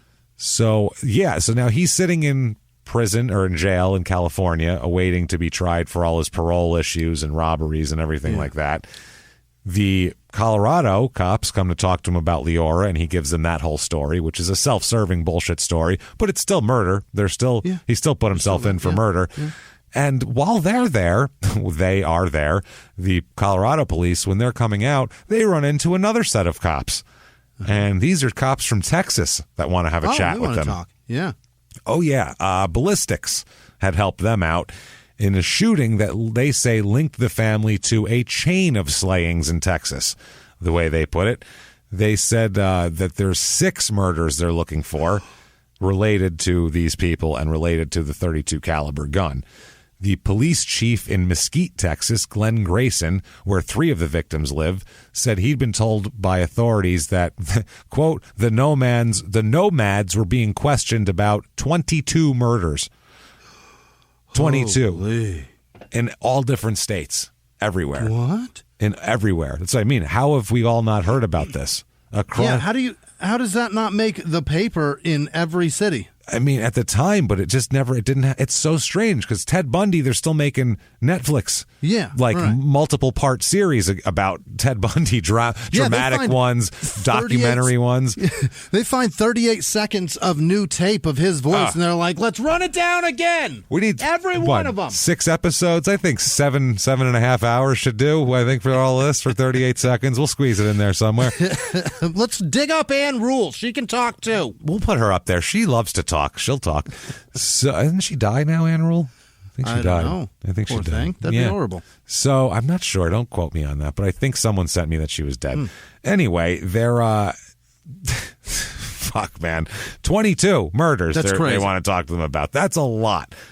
It's a whole family going across the country. This should be like the Mount Rushmore of killers. You should be like, Bundy, Dahmer, Gacy, Kemper, the McCrary family, Zodiac. Like, it should all be in there, I feel like. It's the lady that spells education, ECTIPX, and a number in there somewhere. It looked more like erection than education. I was going to say that, and I'm like, I don't think she's trying to say she has an erection. I doubt that. Yeah. She's a 45-year-old woman, but maybe. So they say it's ballistics that did all of this, 22 people. The one Santa Barbara police captain said, we don't know the number that might be involved. Wow. They have to try to extradite people as well now. They have to extradite them all over the place to be trying them. Ginger Taylor, who is Carl's wife, she gives birth to her 4th child in prison at this point in the Santa Barbara jail, not in prison, in jail. Who then was taken into custody. She is being sent to Colorado to face a bad check charge in Lakewood. Okay. And they said that relatives from Texas ended up taking the baby she had in jail back to Texas with them. Thank God. Yeah, I'm sure they're going to raise them fabulously. I mean, I don't know. Maybe they did. I hope so, for Christ's sake. So it's the rich side of our family. Don't worry, Jack. It's the good side. Yeah. This daughter actually posted on these things too. She's in there, so she's at least kind of alive and well. One of the sons, the oldest son who said he was in the mix, said he had went to jail for drugs and stuff later on, but then he found Jesus and cleaned himself up and all that shit. So in this family, somebody find something. I don't care what you fucking Hare Krishna, do something, because this is what you're doing isn't working. Put it that way. No, the religion of robbing Winchell's is a bad one, and it's not working at all. And then people die needlessly. Where do you hear how many of them? Evidently 22, at least. Jesus. Yeah, or at least. That's the thing, because if they're all around, who knows? Oh, God. I mean, what if they had a different gun? These are only the ones they can link to them through a gun. Wow. So we'll talk all about it. And the reason why we made Leora the main story is because that's the one where Sherman actually gets put in prison for. That's the one that busts them. Yeah. They both end up in Colorado prison over that. So that's the main one. Sherman's not talking about a rape, but he did talk about a murder and a robbery, which is an aggravator. And in Colorado, that'll get you the death penalty. Why not just talk about the rape? Well, in 1971, it won't get you the death penalty because there was no death penalty in America then. But the rape makes you sound bad, though. Yeah. It makes you sound. This sounds like I went to rob a place, and then my crazy son-in-law got all loopy, and I was like, "What you gonna do? Don't you touch that girl?" And then, sure enough, he's shooting her. You know how it goes. That's not a story, but that's his story. Not a bright guy. No one ever said he was the brightest guy out there. Now, young Danny, waived extradition to Texas to go there for a parole violation. That's where they're going to start, and then they're going to try to link murders to the family. Too. Yeah. Yep. So they said there's only minor allegations of like car theft and shit like that, but they need to talk to him there. Now, Danny in Texas, they revoke his probation because he was placed on probation in June of 1971 on charges of breaking and entering a motor vehicle. They said that he had not reported to his probation officer since January 31st of 1971, though. So, of 1972. Yeah. So he just disappeared, and he didn't pay his probation fees as well. So there's that. They said that Sherman and Carl Taylor are expected to be extradited soon to either Colorado or Utah. They're not sure because there's shit in Utah that we'll talk about it, where they've been charged with federal warrants for kidnapping a Salt Lake City waitress who was later found dead. We'll talk about that. Members of the family, they're all under investigation for murders at this moment in Texas, Colorado, Idaho, Missouri, and Florida. And you can throw in Oregon, and Washington and Missouri. Oh, Missouri's in there. Okay. So there's a lot. You could probably throw in every state that's in between there because it takes more than a tank of gas to get through those fucking states. That's what I'm saying. They could be any. To get gas, you got to rob people. Now, the wife here, Sherman's wife, she refused extradition. She didn't want to be extradited, which is hilarious. She was serving a 9-month term in California for harboring a fugitive, and she doesn't want to be extradited, but obviously she's going to be. Hey, everybody, just going to take a quick break from the show to tell you about a healthy, delicious item, Hero Bread. And we're both trying to get healthier this new year.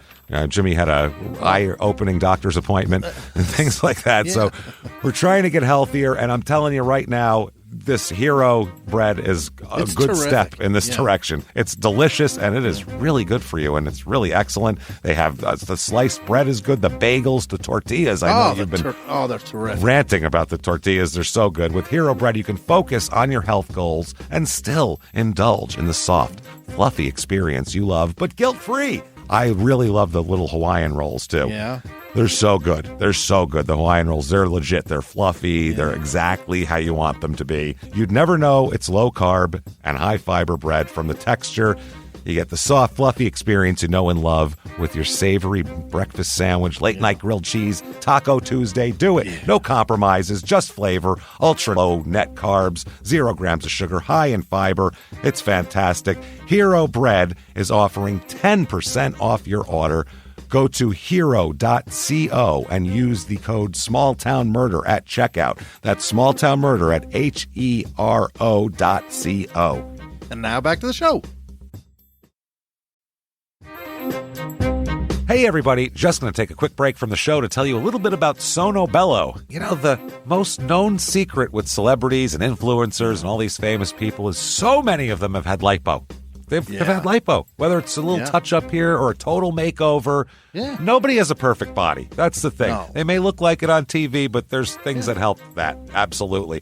Lipo now has changed, and Sono Bello's been at the forefront with using LAL technology and getting those beautiful and natural outcomes for each person. Looking real natural. Our friends at Sono Bello are offering their best deal. You're now included in their winter savings event, but appointments are limited, so please get on this. Sono Bello doctors are masters in micro-laser fat removal, a brilliant technique that removes stubborn fat permanently wherever your problem areas are. Tummy, love handles, thighs, arms, it's gone in one comfortable visit. Eating healthy and workouts are great. Keep doing that, but if you want to lose that stubborn fat in one visit, check out about Sono Bello. Save big during their winter savings event. Schedule your free consultation now at sonobello.com/smalltownmurder. That's sonobello.com/smalltownmurder. Now back to the show. The thing they want to talk about in Utah happened on August 12th, 1971 in South Salt Lake City at the Winchell's Donut Shop. Oh, Winchell's. Yeah, several Winchell's are going to come up here, Jimmy. Really? Yeah, they were very particular to donut shops because they're open all night. Okay. It's 24-hour places, and donut shops are usually the one that are open all night. This is 10:30 p.m. There's a cop outside sitting in his marked patrol car, undercover or anything, near the donut shop.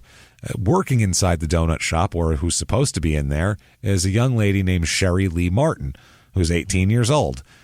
And the officer, while he's sitting there, notices that the Venetian blinds were closed off, like it was closed.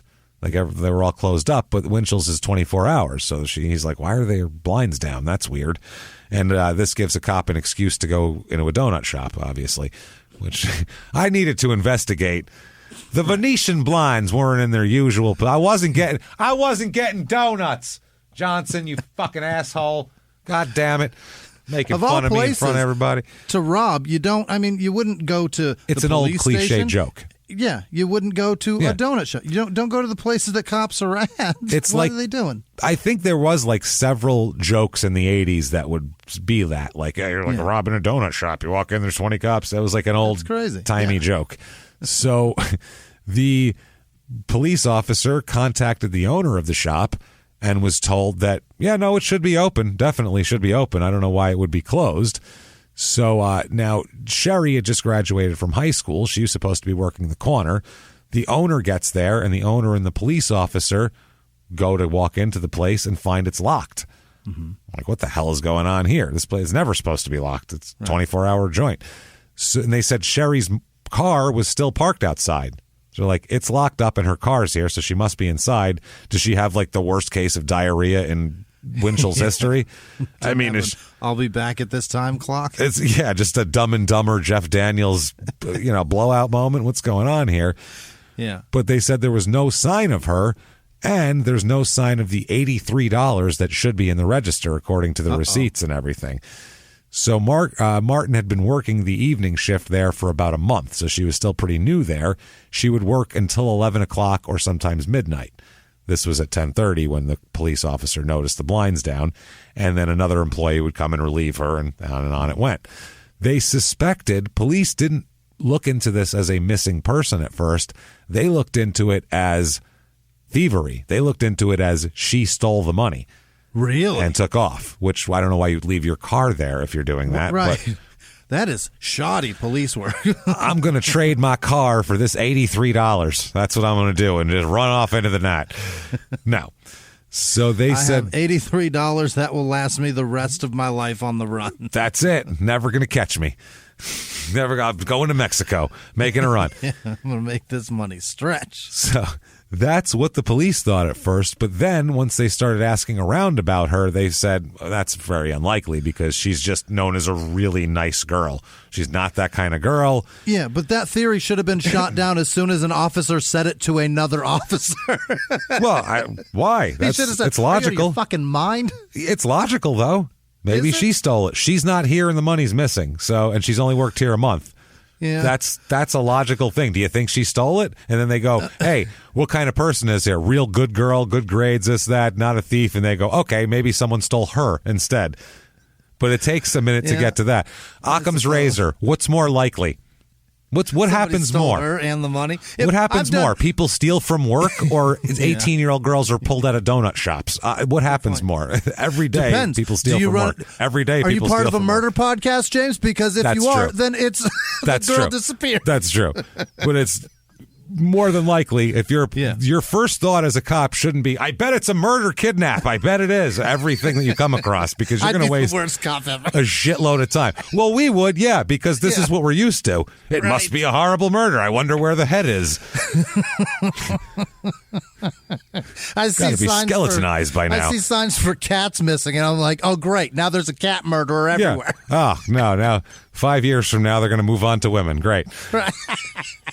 But that's what happens, though. I don't jump to, there's clearly in the desert coyotes that are clearly eating people's cats. I jump to, somebody's going to be murdering my children tomorrow. That's why you'd make a terrible cop. The worst. Most shit is Occam's razor. What's the most obvious? If there's a dead wife, the husband probably killed her. If there's missing money, who fucking works here? That's all there is to it. I mean, it's opportunity. That's what they look for. And but no, instead they said she's not a type of girl that would run away from home.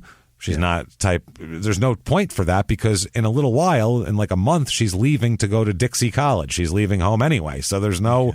It's not like she would take the money and run off into the night with $83, which, like we said, would be fucking stupid to think about. It's crazy. Yeah. And they said she just wasn't the type of girl to run away. She's a Mormon. She's a hardcore Mormon. She's an A student in high school. She likes to sew in her spare time. Okay. She's not stealing the donut money and running off into the night. A sewing Mormon who's going to college next month. Gather a posse. We need to find her. That's what I'm saying. Let's gather up with who the hell's someone took her, which is fair. So they said, quote, her father said, quote, we had the feeling that night she disappeared that something had happened to her. Well, that's pretty obvious. Yeah. She was never the type of girl to leave home without telling us where she was going. We would have heard from her. But they couldn't find any signs of her, and police were still skeptical. They still, even after all of this, they're like, yeah, she's a nice girl. She goes to church. She does all that shit, but we don't know who she's been hanging out with. Does she have a boyfriend she met maybe recently that said, hey, we'll steal the money and then it'll look like you got taken or, who knows? But the police suspect her more than anything. They suspect it's a plot with her. Then two of her friends, a couple days after she disappears, said they go to the cops and said they saw her in a mall. We think we saw her in the mall. Oh, no. So this causes more confusion. People are terrible at identifying faces and names. We all are, as we've talked about many times. This is her friends misidentify a person as her. So it's possible. So the cops are even more skeptical. They're like, oh, now she's going to the mall. Big spender with her $83. She's going in there. She's buying Orange Julius's. She's buying Mrs. Fields cookies for everybody, handing them out. Wetzel's pretzels are coming off like nobody's business. And Annie's for everybody. Around for the house. She's buying them for everybody like she's some kind of big shot. Give him the cheese sauce. Give it to him. You know what? Go ahead. Throwing $1 on the can, just up in the air. Give him the cheese sauce. You know what? Cheese sauce for everybody. I got it. It's my donut money. It's fucking $83. $83. Very stupid. If she stole $8,300, you'd go, oh, maybe. I mean, who knows? Yeah, even that, I wouldn't believe it. But $83 is really dumb. An FBI agent comes into this. Joe Quick with a C. C-W-I-K. Quick. That's Speak. What? That's Shveek. Shveek, yeah, it probably is Shveek, but I'm calling him Quick because that's cool. Okay. I know it's not Quick, but I'm calling him Quick. That's why I spelled it. It's Polish. I got a friend whose last name is Shveek. Yeah, CW isn't Qua. I know that, but it's definitely Quick. Joe Quick? That's awesome. I'm FBI agent Joe Quick. That's better than Joe Friday. Yeah. Joe Quick. You want your relative found quick or Joe Quick? You want him found Joe Quick, and then he's out there. Joe Quick. Find him lickety-split. Joe Quick finds him lickety-split. It's got a commercial. Hell yeah. So he was called into the case 2 days after she was allegedly reported in the mall. Yeah. Quick said that the only clue he had to work with, because the store had been wiped clean, he said there's no fingerprints anywhere except for a coffee cup that had been left sitting on the table. There was distinct fingerprints lifted from the cup. Yeah. And the shop's cash register showed that the last two purchases recorded were for 2 cups of coffee. And police locate a woman who had come into the store about 10 p.m. and made a purchase. She said 2 men were sitting at a table, and one of them used profanity loudly, so she turned and stared at them, because it's Utah. We get stared at a lot in Utah, as you might imagine, because that still goes on now, 50 years later. Yeah. So Joe Quick, he said he recognized the method of operation immediately. He said, oh no, we've got a crazy person running across the country knocking off people. So he's right into it. He's he's an FBI agent, so he sees a little bigger picture here. He's quick. He's quick with this, real quick. 28 days after Martin disappeared, Sherry Martin, her very decomposed body was found by pine nut hunters. Not hunters. You're a pine nut finder. The hunter... You're a pine nut picker. To me, you're not a hunter unless the thing can at least bite you or something. Like if you had to fight it head up, you might lose with no weapons. You're hunting it with pine nuts. You can do that with your grandma in a basket, and it's fine. You know, you're not hunting. Making pine nuts sound dangerous. You ain't a hunter gatherer. You're just a gatherer. Honey, I'm going hunting today. Yeah, I don't know when I'm going to be back now. I can't tell. Unless I get scared up out there, I'm going to be back late. No, what am I hunting for? Don't forget my gun. It's pine nuts, honey. I'm hunting for pine. I was trying to look big in front of the neighbors, and I wanted the kids to respect me. They can hear me in there. I wanted the kids to think Daddy killed mammals and shit, so they're afraid of me. You're blowing my whole spot up. Fucking pine nuts. Jesus, in the desert south of Wendover. I didn't know pine nuts grew in the desert either. I didn't either. No idea. That adds a whole new level of danger to a vegan salad. Though. Yeah, it does for me. It also makes sense though because they use pine nuts in Italian food, and if it grows in the desert there, that means it grows in like Sicily and southern Italy too. So that makes sense. Oh, Jesus, this is brutal, talking about pine nuts and going into this poor Sherry Martin. Her hands had been tied with her own nylon stockings. Oh. She'd been shot 9 times. Total of 9 slugs recovered, at least 4 times in the head and at least 4 times in the torso. They can't figure out where the 9th one went, but it's absolutely horrible there, obviously. .32 caliber, by the way. Involved here. Now, the fingerprint for the next several months, Joe Quick went around linking the McCrary clan because now they're all, at least arrested. They're on the shelf for the moment, to various killings. 18 months after Sherry disappeared, that's when he had taken the photographs around to people who had been drinking coffee and had them identify these two and all this type of shit. So this guy's really working it hard, putting it all together. Now, Carl and Sherman are in jail, obviously, with the shooting. The officer did survive, like we said there in that original shooting, by the way. Later, though, Taylor's prints are matched to the coffee cup in the Salt Lake City coffee shop, and a federal warrant is issued for the kidnapping of Sherry Martin. So there's that. Now, Danny's down in Texas at this point. Danny's been, as we remember, he gets taken for his... car breaking and entering into a car. So now they're also charging him with 2 counts of murder with malice afterthought. The 19-year-old is in for some shit. Yep, they charged him with those crimes just to get him there so he wouldn't fight extradition, and now they're gonna drill him here with all of this. They set bond at $50,000 on each charge, which might as well be $30 million for these people. I don't know how they're gonna rob fucking that much money. So he's accused of killing he's accused of killing a couple named Forrest and Jenna Covey, Covey, who vanished from a grocery store in Mesquite, Texas, where Jenna worked and Forrest was going to see her. They ended up having their bodies found on October 21st in an abandoned bar near Quinlan, Texas. Jesus. October 17th, 1971, they're taken, Forrest and Jenna Covey. This is a grocery store in Mesquite, Texas. And there is a person, by the way, that claims in the comments on one of these things, somebody comes on and says, my parents are Jenna and Forrest Covey. This is this poor person. I have lots of newspaper clippings and information from the media, but would love to know more if anybody knows any information. So somebody comments 3 years later on this, almost 4 years later. I don't know how to say this or if I should. I think I was the last person besides Danny McCrary to see them alive. I witnessed the terrible struggle in that car. I called the police and told them what I saw. They weren't interested until they were found dead. Wow. I could have seen this. I could see this in my mind 1,000 times. I wish I could have helped. Jesus, that's... Don't give me that information. Yeah, I didn't need to know that. Thanks. If anybody has more information in terms of some happy memories or something. Or I think she wanted to know legal shit too, but she didn't want to know. Yeah, I was watching them in a terrible struggle and probably could have helped them, but I didn't. So I gave that information to cops, and they couldn't help either. Not at all. That was October 17th, 1971. October 20th, 1971, the Sweet Cream Donut Shop in Mesquite, Texas. There's a young lady working there named Susan Darlene Shaw, who is 16 years old. Good Lord. Her nickname is Rabbit. That's what her friends call her. Yeah. And she is 3 months pregnant at this moment as well. Oh, my. There are a couple of different... The weird thing is there's people in all these comments, different ones. The consensus seems to be that her boyfriend's name was John Maimoni.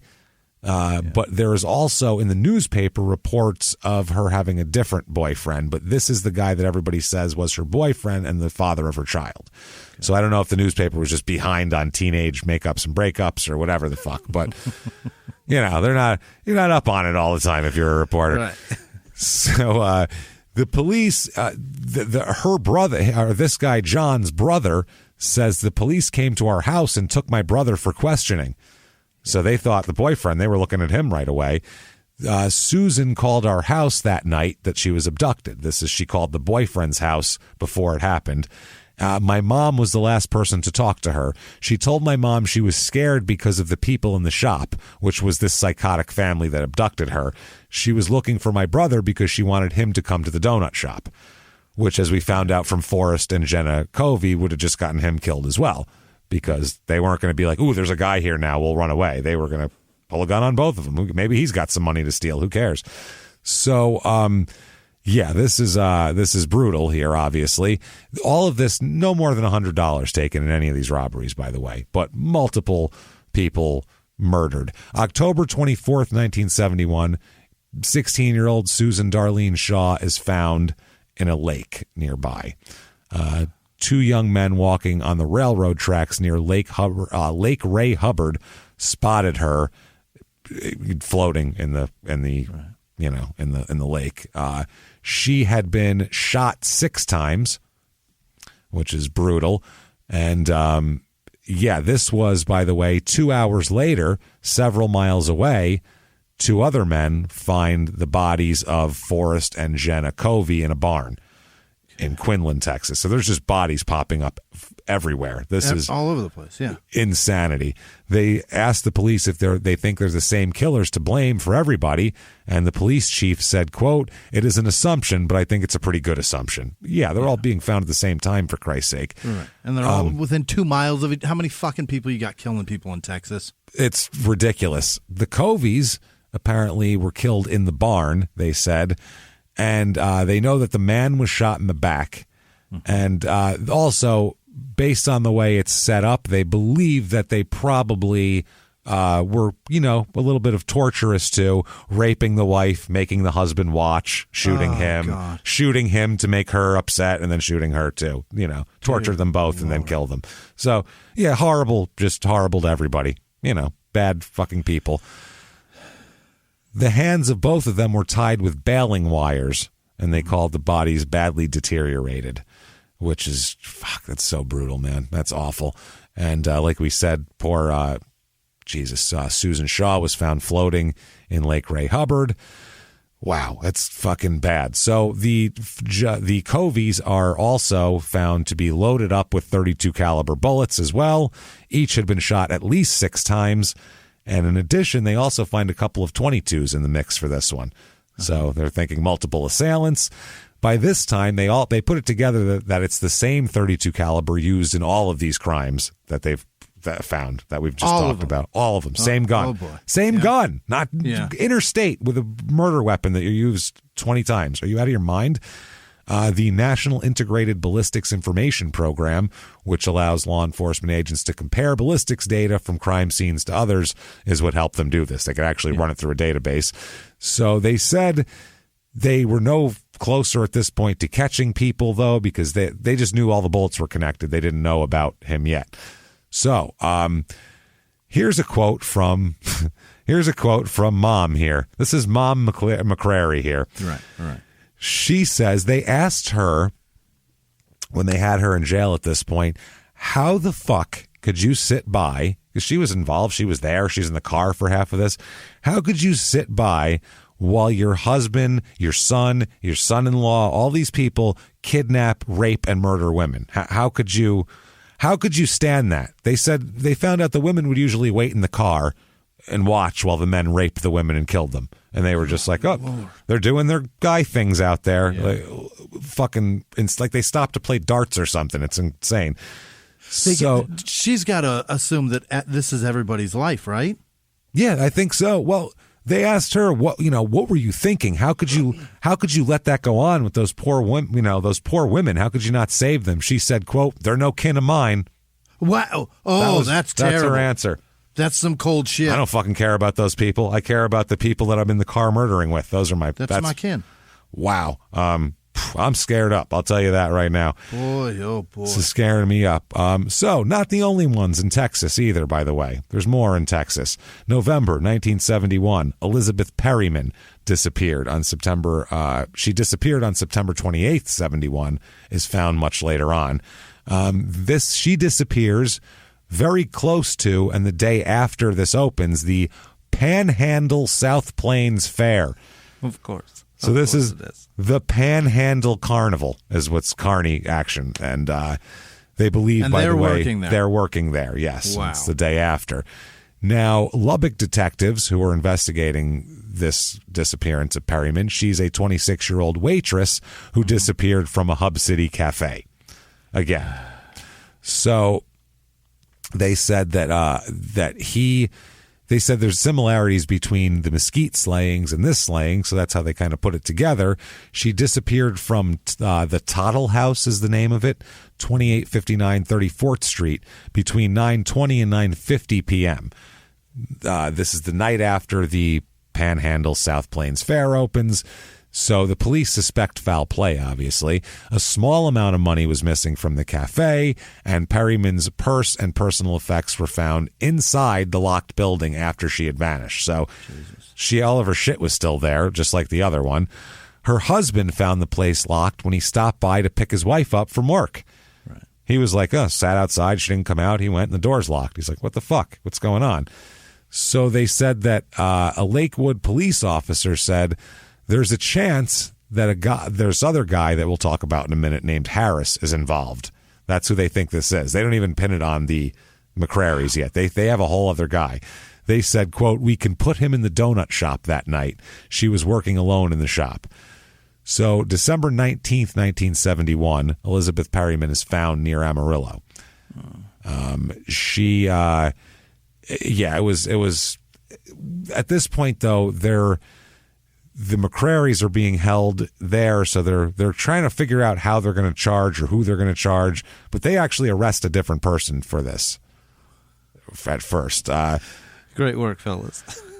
Yeah, no shit. The FBI ballistics test established that markings on the bullets showed that slayings of the 6 people here in Texas were all related. Either 32 caliber or 22 caliber pistols or both were used in each of the slayings, and they did a check against other ones and found them there. The Coveys, Forrest and Jenna, and Susan Shaw were shot to death with .32s, and the ballistics test later showed the same gun was used to murder the 2 girls in Utah, or the girl in Utah, the girl in Colorado, and Amarillo, Texas waitress. Mm-hmm. So, but the problem is they arrest a guy named Everett Clinton Harris, who's 31 years old. That's who they arrest. Local scumbag is generally would be his title. They said that, Jesus Christ, they said that there's amazing similarities to all the killings, and they think they have their man. They have him in jail. At least half a dozen witnesses have told investigators they saw Harris at the 2 Mesquite businesses on the night of the abductions. So either they're wrong or this guy is the most unlucky coincidental motherfucker on earth. I'm just minding my own business. Just minding my own business. This, to me, reeks of 1972. Cops show you a fucking photo lineup with their finger on the guy they want. Which one of these guys? You see any of these guys look familiar? One of those deals. You know what I mean? Does this guy look familiar at all? Remember on The Wire when Bunk's doing that with he's like with Kima? Yeah. Any of these guys look familiar? Tapping on the one guy's head, and she's like, "Don't do that shit. I don't remember." But she's a cop and knows that trick. She's a detective and knows that trick. People just think they're helping. Right. Because they think it's this guy. So I feel like cop knows better, and he probably has some information that might help in this. Exactly. He That's just what you're needs me thinking. to corroborate. Right. He needs me to help him here to do this. And I think that's what people think. And instead, they said officers have no physical evidence to connect Harris with the killings. But the Coveys disappeared from a Mr. M food store in Mesquite. They said that they have no physical evidence, but they do have him being seen at both places the nights of the murders. Right. Like I said, wrong or the most unlucky. Poor fuck. The fucking Forrest Gump of murder bad luck, essentially. He just shows up in the background of every murder. Man, this is disturbing. So, April of 1972. We'll go back to Southern California now. Sherman is in Folsom Prison and Carl Taylor is in San Quentin. Both of them have been convicted of the robberies in California and also parole violations. They've both been sentenced to terms of, you sirs, may fuck off, 5 years to life. They both got, which is a very large swath of time. It's a big gap. 5 years. Unless the person's 106 that you're sentencing, that's a lot. We're going to leave that up to somebody else's discretion. We've done our part. No shit. So around this time, while all this is going on, there's some people that would like to talk to them in Florida as well. Yeah. In Florida, the bodies of 2 women are found on the floor of Nell's Style Shop. It's a clothing shop near Keystone Heights. There's 2, like I said, they're older women in their 50s that are found. We'll talk about them. Oh, I'm sorry. And then in addition to that, they are missing one of the women's teenage daughters as well. Can't find her. But the women are found murdered, tied up in their own shop. So that gives you an idea of where that the fate of whatever they're missing is. Probably not terrific here. This is Bobby Turner, who's 38 years old, Patricia Marr, who's 22 years old, and then Bobby Turner's daughter, Valerie Turner, who is 16 years old again. And they said that the Patricia Marr and Bobby Turner were killed in the beauty shop there. It's between Keystone Heights and Melrose in Florida. They said the daughter, Valerie, was abducted, and they found her several months later. An early morning customer came in and discovered the rope-bound, bullet-riddled, nearly nude bodies of the 2 women in the beauty shop when they walked in, and the 16-year-old was missing. Jesus Christ, this is fucking horrible. So when she's found, she's essentially a skeleton when Valerie's found. Okay. It's terrible. So Florida police want to talk to the McCrarys as well. They said there's no link to it except for the similarities of the whole thing. It's mainly like the FBI is talking, the Bradford County Sheriff's Department. They said that they were there. They said they found that Sherman and his daughter Ginger and probably Taylor were all in Florida for 5 months before these killings took place. They found that they were there. So they said they still have nothing to tie them to the crime. Jesus Christ. Now, they did talk to a witness, a 63-year-old Tampa woman, who said that they lived next door to her when they lived there. So they're like, oh, good, maybe we'll get some info. And she said that she never saw any evidence of criminal activity. She said that she just was awoken one morning about 3 a.m. as the family packed up their cars with 2 trailers and a truck, and they were gone. They were taken off, doing a Slums of Beverly Hills middle of the night pullout. Yeah. Which I always imagine there's like just a stream of villagers with pitchforks and torches behind them. You son of a bitches, you killed our daughters and stole our money. Now, they have a suspect in this, Carl DeGregory. He confesses. He's 27 years old. Oh, Carl. He confesses. He says that, he did everything. He killed them both. He took the girl. He murdered her as well. He's a chemical firm representative that travels between Ormond Beach and Charlotte, North Carolina all the time. They drove him around the site he described where he said he put Valerie Turner's body, but it wasn't there. And then they figured out he was full of shit and he didn't really do anything. They said that, so they wasted all this time interrogating this guy for days, taking him to fucking spots in the woods to try to find bodies that don't exist there. So, yeah, not great. Asshole. Who they do find has a good connection to it based on the ballistics is Carl Taylor. That's who it is. They said Carl. Also, the witnesses put him at the beauty shop between 8:30 and 9 a.m. on the day that this happened as well. This is from testimony from a Betty Breeden Harnage concerning a car she saw parked in the front of the beauty shop, covered with dust and a little bit of clay, bearing a Tennessee license plate. This is a nosy woman. This is in the parking lot of a beauty shop. She testified later on that there was a black and white tag before the first number 4 and then a 1 and then some zeros. So they ended up... Who pays that close? To some random car in the parking lot because it looked trashy.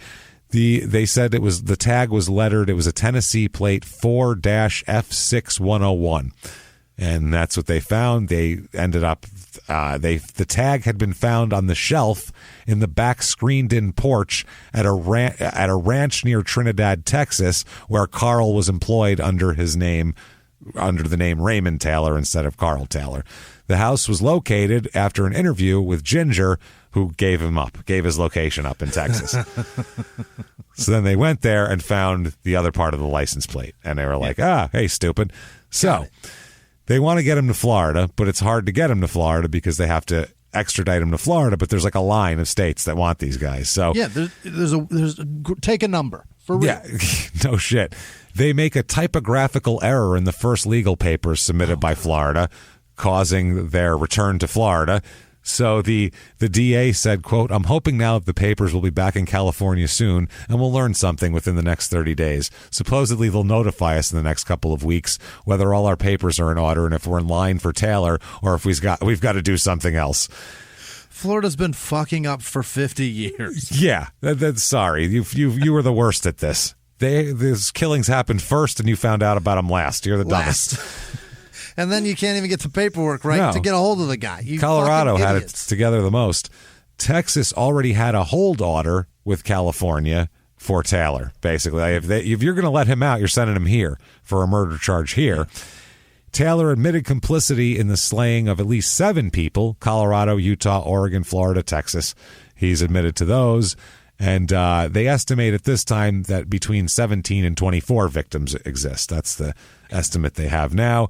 They said, once our papers get out there, they'll let us know on the form. I don't care about that. Never mind. So an FBI ballistic check on the weapon used in the Pacific Coast, used in the cop shooting, showed it was the same pistol fired in 6 Texas slayings, and the Florida Bureau of Law Enforcement, they're testing the bullets to see if it also killed them, and it's the same bullets that killed the beauty shop owners. So the main thing is a truck driver is a good witness for the Florida murder trial of Taylor.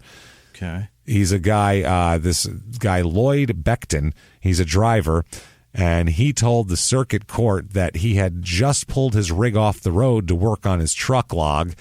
Quote, "When I saw 2 men and a girl come out of the door of the beauty shop." So he witnessed them abducting her. Yeah. He said he knew the girl was 16-year-old Valerie Turner after he was shown photos by the police department. He said first one of the men, then the girl, and then finally the second man got into the car parked outside. He said that he recognized them. He pointed at Taylor and said Taylor was the first guy. And he said, that's where they are. So there's a witness putting him there. So there is also a confession in Colorado. Like we said, they both confessed to the Colorado murders.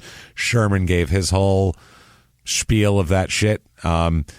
They said during his confession, one of the officers said, quote, "They'd consider killing a person the same way you and I would consider stepping on an ant. They were classic sociopaths, absolutely no regard for human life." No, for $83, they'll happily do whatever. So he wants a change of venue. He said, "Hey, it says in the papers I might have killed 22 people. This is Sherman in Colorado." He's like, you can't do that. There's been so much publicity. Absolutely not. But they say, no, we're good.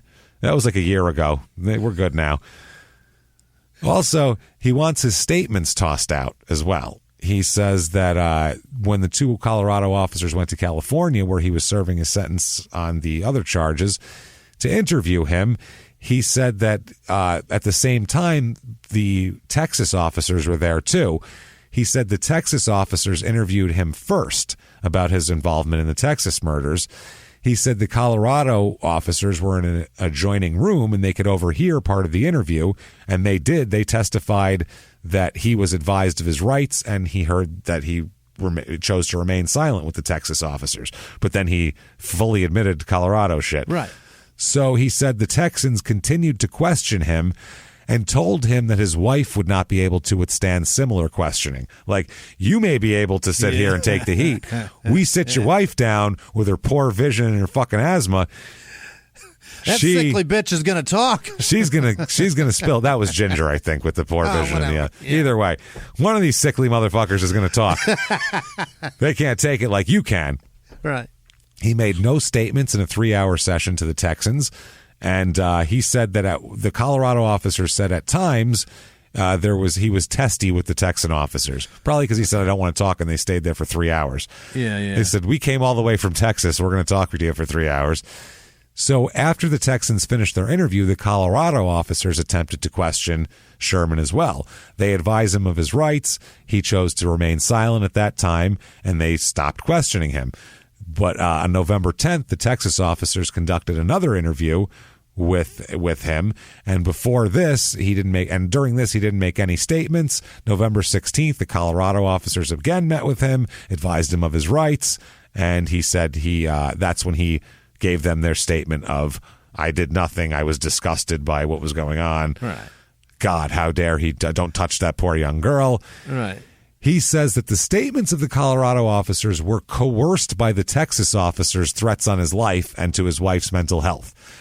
He said, they threatened me, so I figured I better talk to the Colorado guys, because the Texas, but he didn't talk to the Texas guys. It scared him so much he had to talk about another state's murders. It was just really coerced him. He got all scared up, James. Wow. He said that he felt compelled to want to be extradited to Colorado rather than Texas, based on he thought they would beat him to death in Texas. Is what I mean, you which fuck he's up probably in Texas, right. I assume that's what happens. No shit. So his statements are all allowed in, though. Carl Taylor's wife and his daughter here, Ginger, testifies before the grand jury, tells on them. She's given immunity from prosecution in the case as well. That's wild. I would say. So they believe that McCrary was guilty of firing 2 shots at her, and the strangulation marks were a result of the rope being tied by Carl Taylor. So they said they did 1 and 1.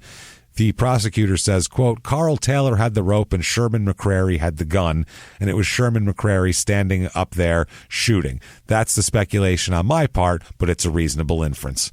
He says that in court. So they call what Sherman's story is, quote, a tissue of lies. A tissue. It falls apart real easy? Is that what he means? He said Sherman McCray is a tissue of lies. He's the man himself, not his story. His actual person is a tissue of lies. He participated as much in this as Carl Taylor, and under felony murder, it doesn't matter who killed her. If they did rob the donut shop together, and in the course of escape, a homicide occurred, then they are each guilty, which we talk about in our rules, in our disclaimer all the time. That's how that works. By the way, there's a case in Colorado, and I was reading it, where it's a crazy case that I don't remember the outcome of it, but there's a boyfriend-girlfriend. They rob a place. They end up killing someone in the robbery. Yeah. Police they don't kill someone in the robbery. They're fine. They just rob a place, run away. Police chase them, okay? They have a big high-speed chase where the guy's shooting at the cops. Nobody's killed, but he's shooting at the cops while they go. They drive to an apartment complex. They both go hide in the apartment complex while the cops swarm around looking for them. The woman gives up. She comes out, hands up, and surrenders. Yeah. The man, they don't get him for another 4 minutes. During that 4 minutes, he shoots and kills a cop. They charged her with murder. Oh, wow. but that's the gray area. She's in custody. She's in custody, but it's murder. still technically during the act of the escape. But she's in custody now. So now where does that land? That's a crazy legality thing that I found interesting. So anyway. When was that? Was that recent? No. I think it was the 90s, I want to say. 80s or 90s. I'll look the case up. I have it on my computer. I don't remember. I'll look it up on my computer after this. We'll talk about it. Okay. So the defense here, they play the tape statement. They say that, McCrary says that Taylor did all of this and he knows nothing. That's their defense. What he said is true. So they said, quote, "Where is the evidence that Sherman McCrary knew what Carl Taylor was going to do to the girl? If he didn't know what was going on, how could he aid, abet, and assist in the crime? There's just no way." They said, "Doesn't matter. Felony murder, stupid. You're fucking The other part idiot." is like 22 times before, man. What happened then? Was it just him? They're not on trial for that here. They're on trial for one thing. It's like, you got to understand, man, the history of you fucks. You've done this a lot. You just want the prosecutor to be able to go, "There's scumbag carnies who fucking kill people everywhere. All over the place. Yeah. You got a donut shop? Fucking lock him down because he's coming to steal the waitress out of there and fucking rape her and shoot her 8 times. That's the thing. It's happening. Yeah. A jury of 7 men and 5 women. Here they find him guilty of felony murder and kidnapping in the case of Leora. And under the law, the only sentence he can receive for felony murder is, "You, sir, may fuck off, life in prison." For Sherman, and also the maximum sentence for kidnapping, which is 30 years as well. Fuck off and fuck off again, and then you can keep fucking off when you're halfway never there. Getting out. That's over. So now his wife, Carolyn, she pleaded guilty to a reduced charge of accessory after the fact of murder in connection with the death, and she testified as well. And Ginger McCrary also testified. And, Ginger is in jail awaiting a trial on a bad check there. Right. The prosecutor said that he was, quote, "damn glad that it came out like this." Damn glad. The way he knows how to swear. Damn glad. Glad. Sherman's lawyer spends the next 2 weeks. He gets a reprieve from the court before everything is, filed to find new evidence that he says is there. For that, he digs through trash. Yeah. It says, quote, "Lawyer searches trash for evidence in murder," which is a great headline. He asked, 2 weeks he asked for, he wants to sift through a pile of trash for evidence that might prove Danny McCrary did not kill this woman. This is the one in Texas. We're with Danny in Texas again now. The bits of evidence, mostly beer bottles, paper bags, cigarette butts, and other garbage, garbage. Trash, yeah. Was introduced to a courtroom. And the lawyer said, "Your Honor, it's impossible for the defense to be prepared with this evidence seen here today. Either give us 2 weeks to examine the evidence or declare a mistrial." The judge said this scanty evidence does not warrant a mistrial. Unless the defense can produce something more concrete, the trial will proceed, and that's that. This evidence is bullshit. No shit. Sherman, on the other hand, is just thrilled. He loves prison. He's doing great in prison. Really? He's in Colorado right now in prison. They said he was totally emotionless for his conviction. When he got convicted, no expression.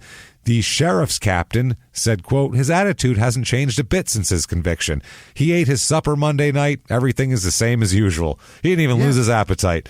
James, this guy doesn't even have to rob anymore. He robbed them out of meals for the rest of his life. That's how he feels. Prison might be better than working a carny forever. It might be. They said the sheriff also said, quote, "He's very easy to get along with. I guess different minds run in different channels. Some fellows will be pretty bitter and others will take it with a grain of salt. Of course, what they are thinking inside, you don't know. Obviously." Yeah.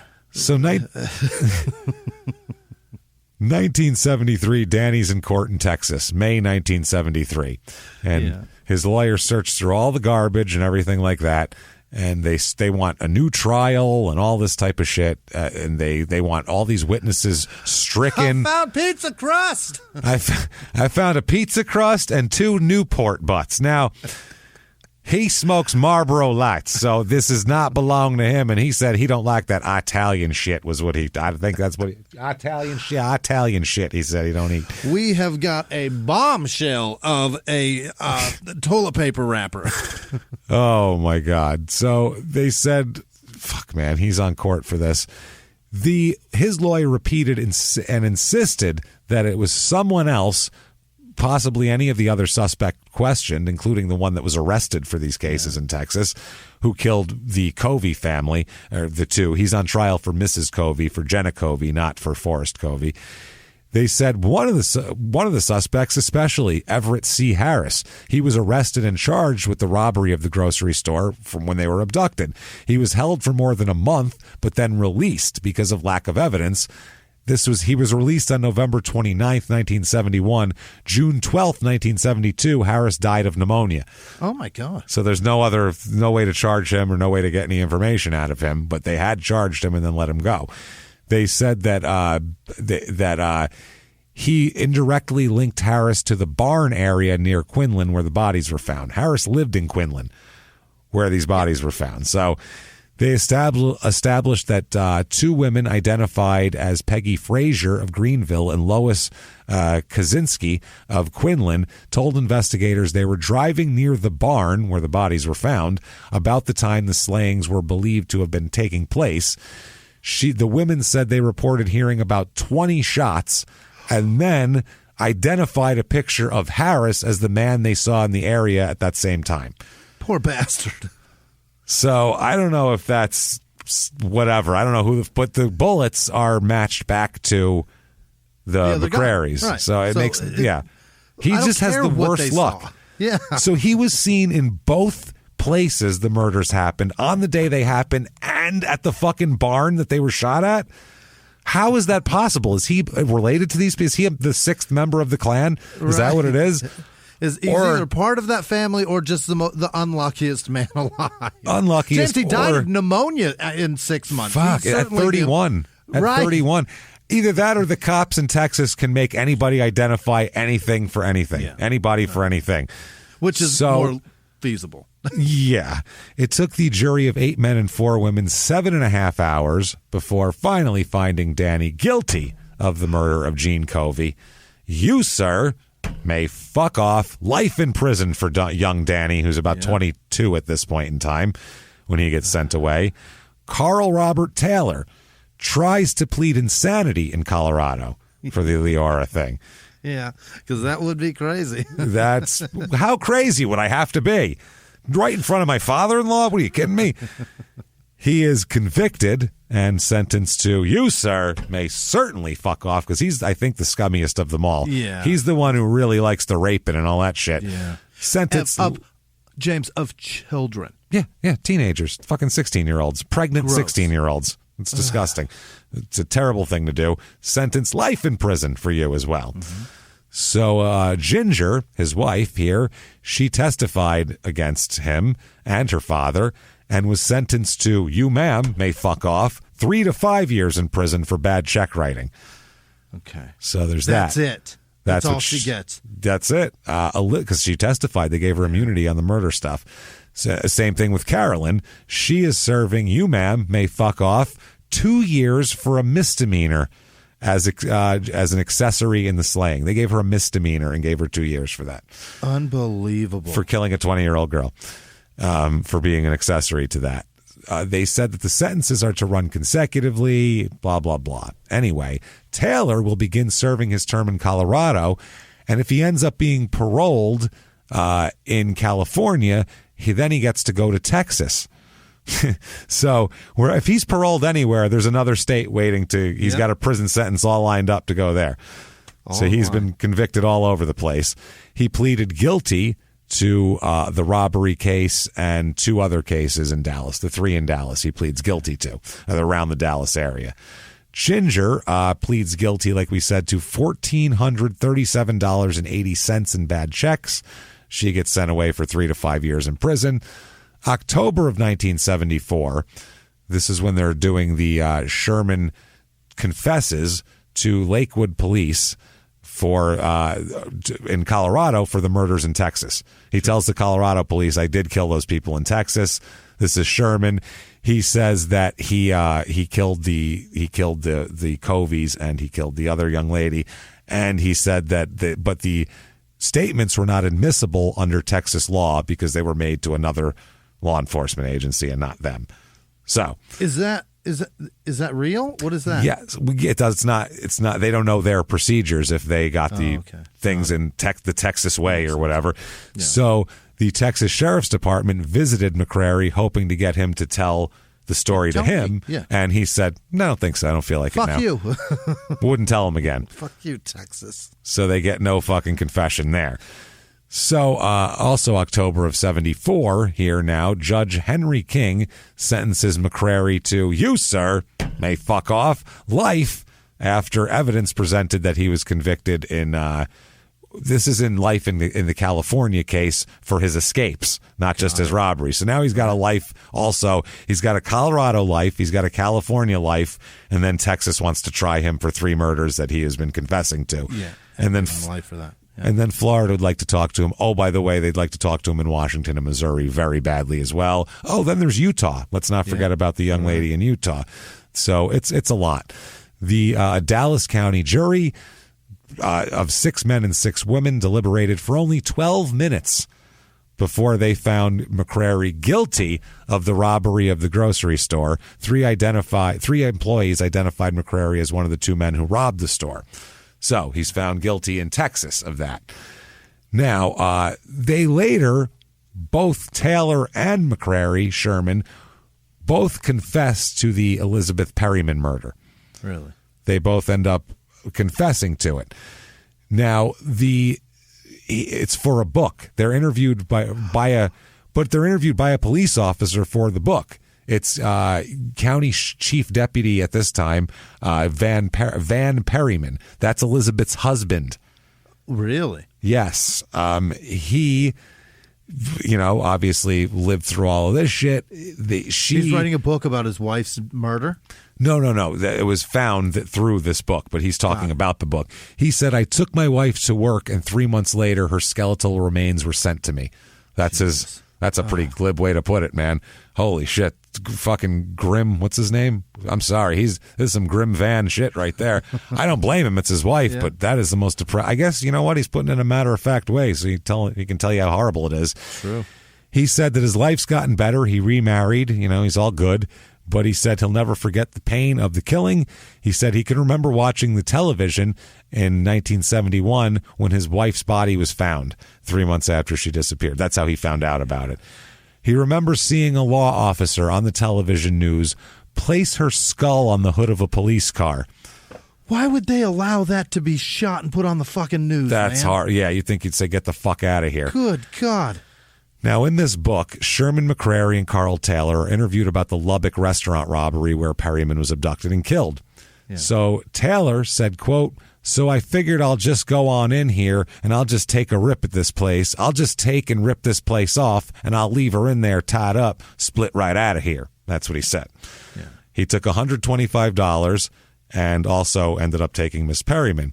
He says, quote, and we get outside of Amarillo and it's just that it was some place to get off the highway. What I had in my own mind, I had taken and thought, well, I wasn't even thinking about hurting her because, hurting her, nothing like that. He said that, that's what he said. I wasn't even thinking about hurting her.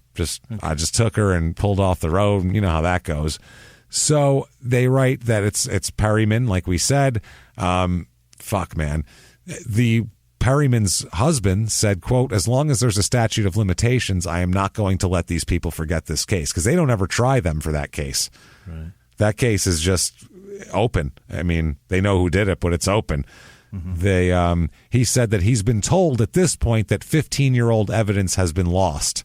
And so he said that they probably can't even do anything about it now. So he said, quote, I'm going to get them tried one way or another. He's like fighting, trying to get them tried. This is in the late 80s or the mid 80s. So it's not going to happen probably. That's just sad shit, man. I feel bad. So there's others, Jimmy. There are others. They believe that in addition to the people we've talked about, there's a young lady named Cynthia Ann Glass, 25 years old when she was kidnapped in February of 1972.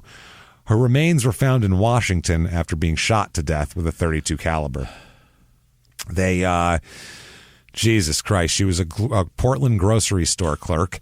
She was abducted on the evening of February 19th from the Get and Go Market on Southwest Terwilliger Boulevard, and said that a couple walking their dog ended up discovering her body the following day off a logging road near Lake Merwin. She had been raped and shot to death between the time she was abducted, obviously, and the time the body was found. From a grocery store. Yeah. They were unable to establish the identity. Texas authorities say that FBI ballistics tests link the murders of the Coveys, Miss Perryman, and her as well, and Crystal Ann Glass and other people in this. A different weapon was used on Cynthia Ann Glass than these other murders. That's why they haven't charged anybody. Yeah. But there's a lot of similarities. They said that she was tied up, abducted from a grocery store, tied up, raped, shot repeatedly, and abandoned near water, which is That's their thing. Usual MO. She was dressed when found, but she had been raped as well. So they might have raped her somewhere else, made her put her clothes on, so it wouldn't look bad, and then fucking went and took her out somewhere and killed her.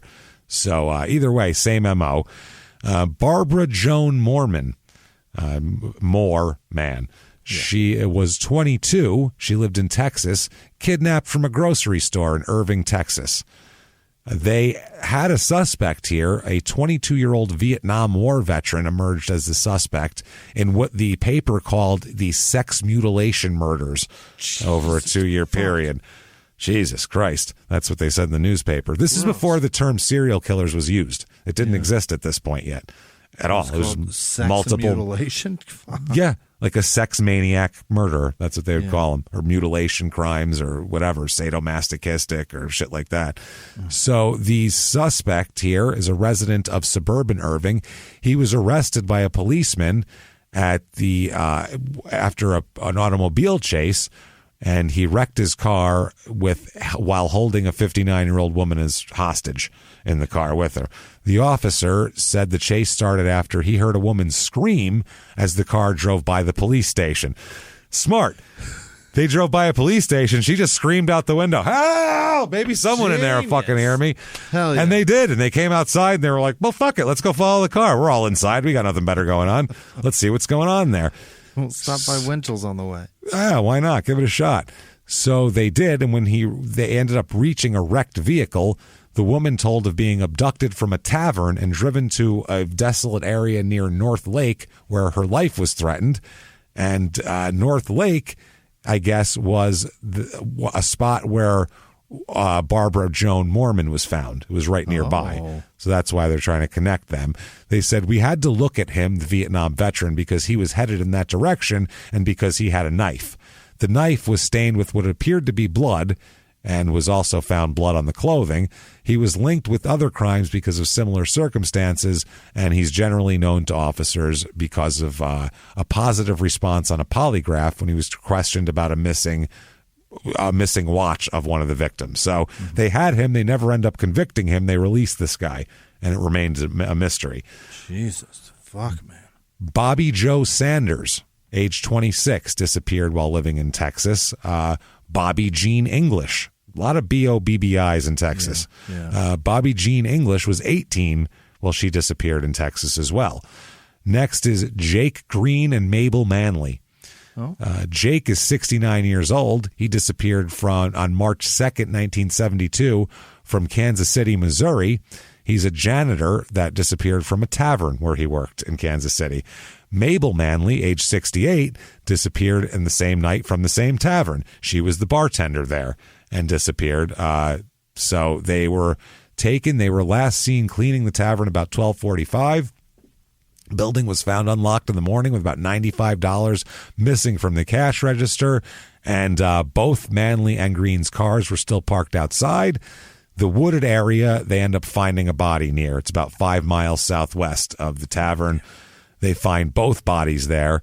About 6 p.m., 2 teenagers walking. Thank God if there weren't teenagers, no bodies would ever get found.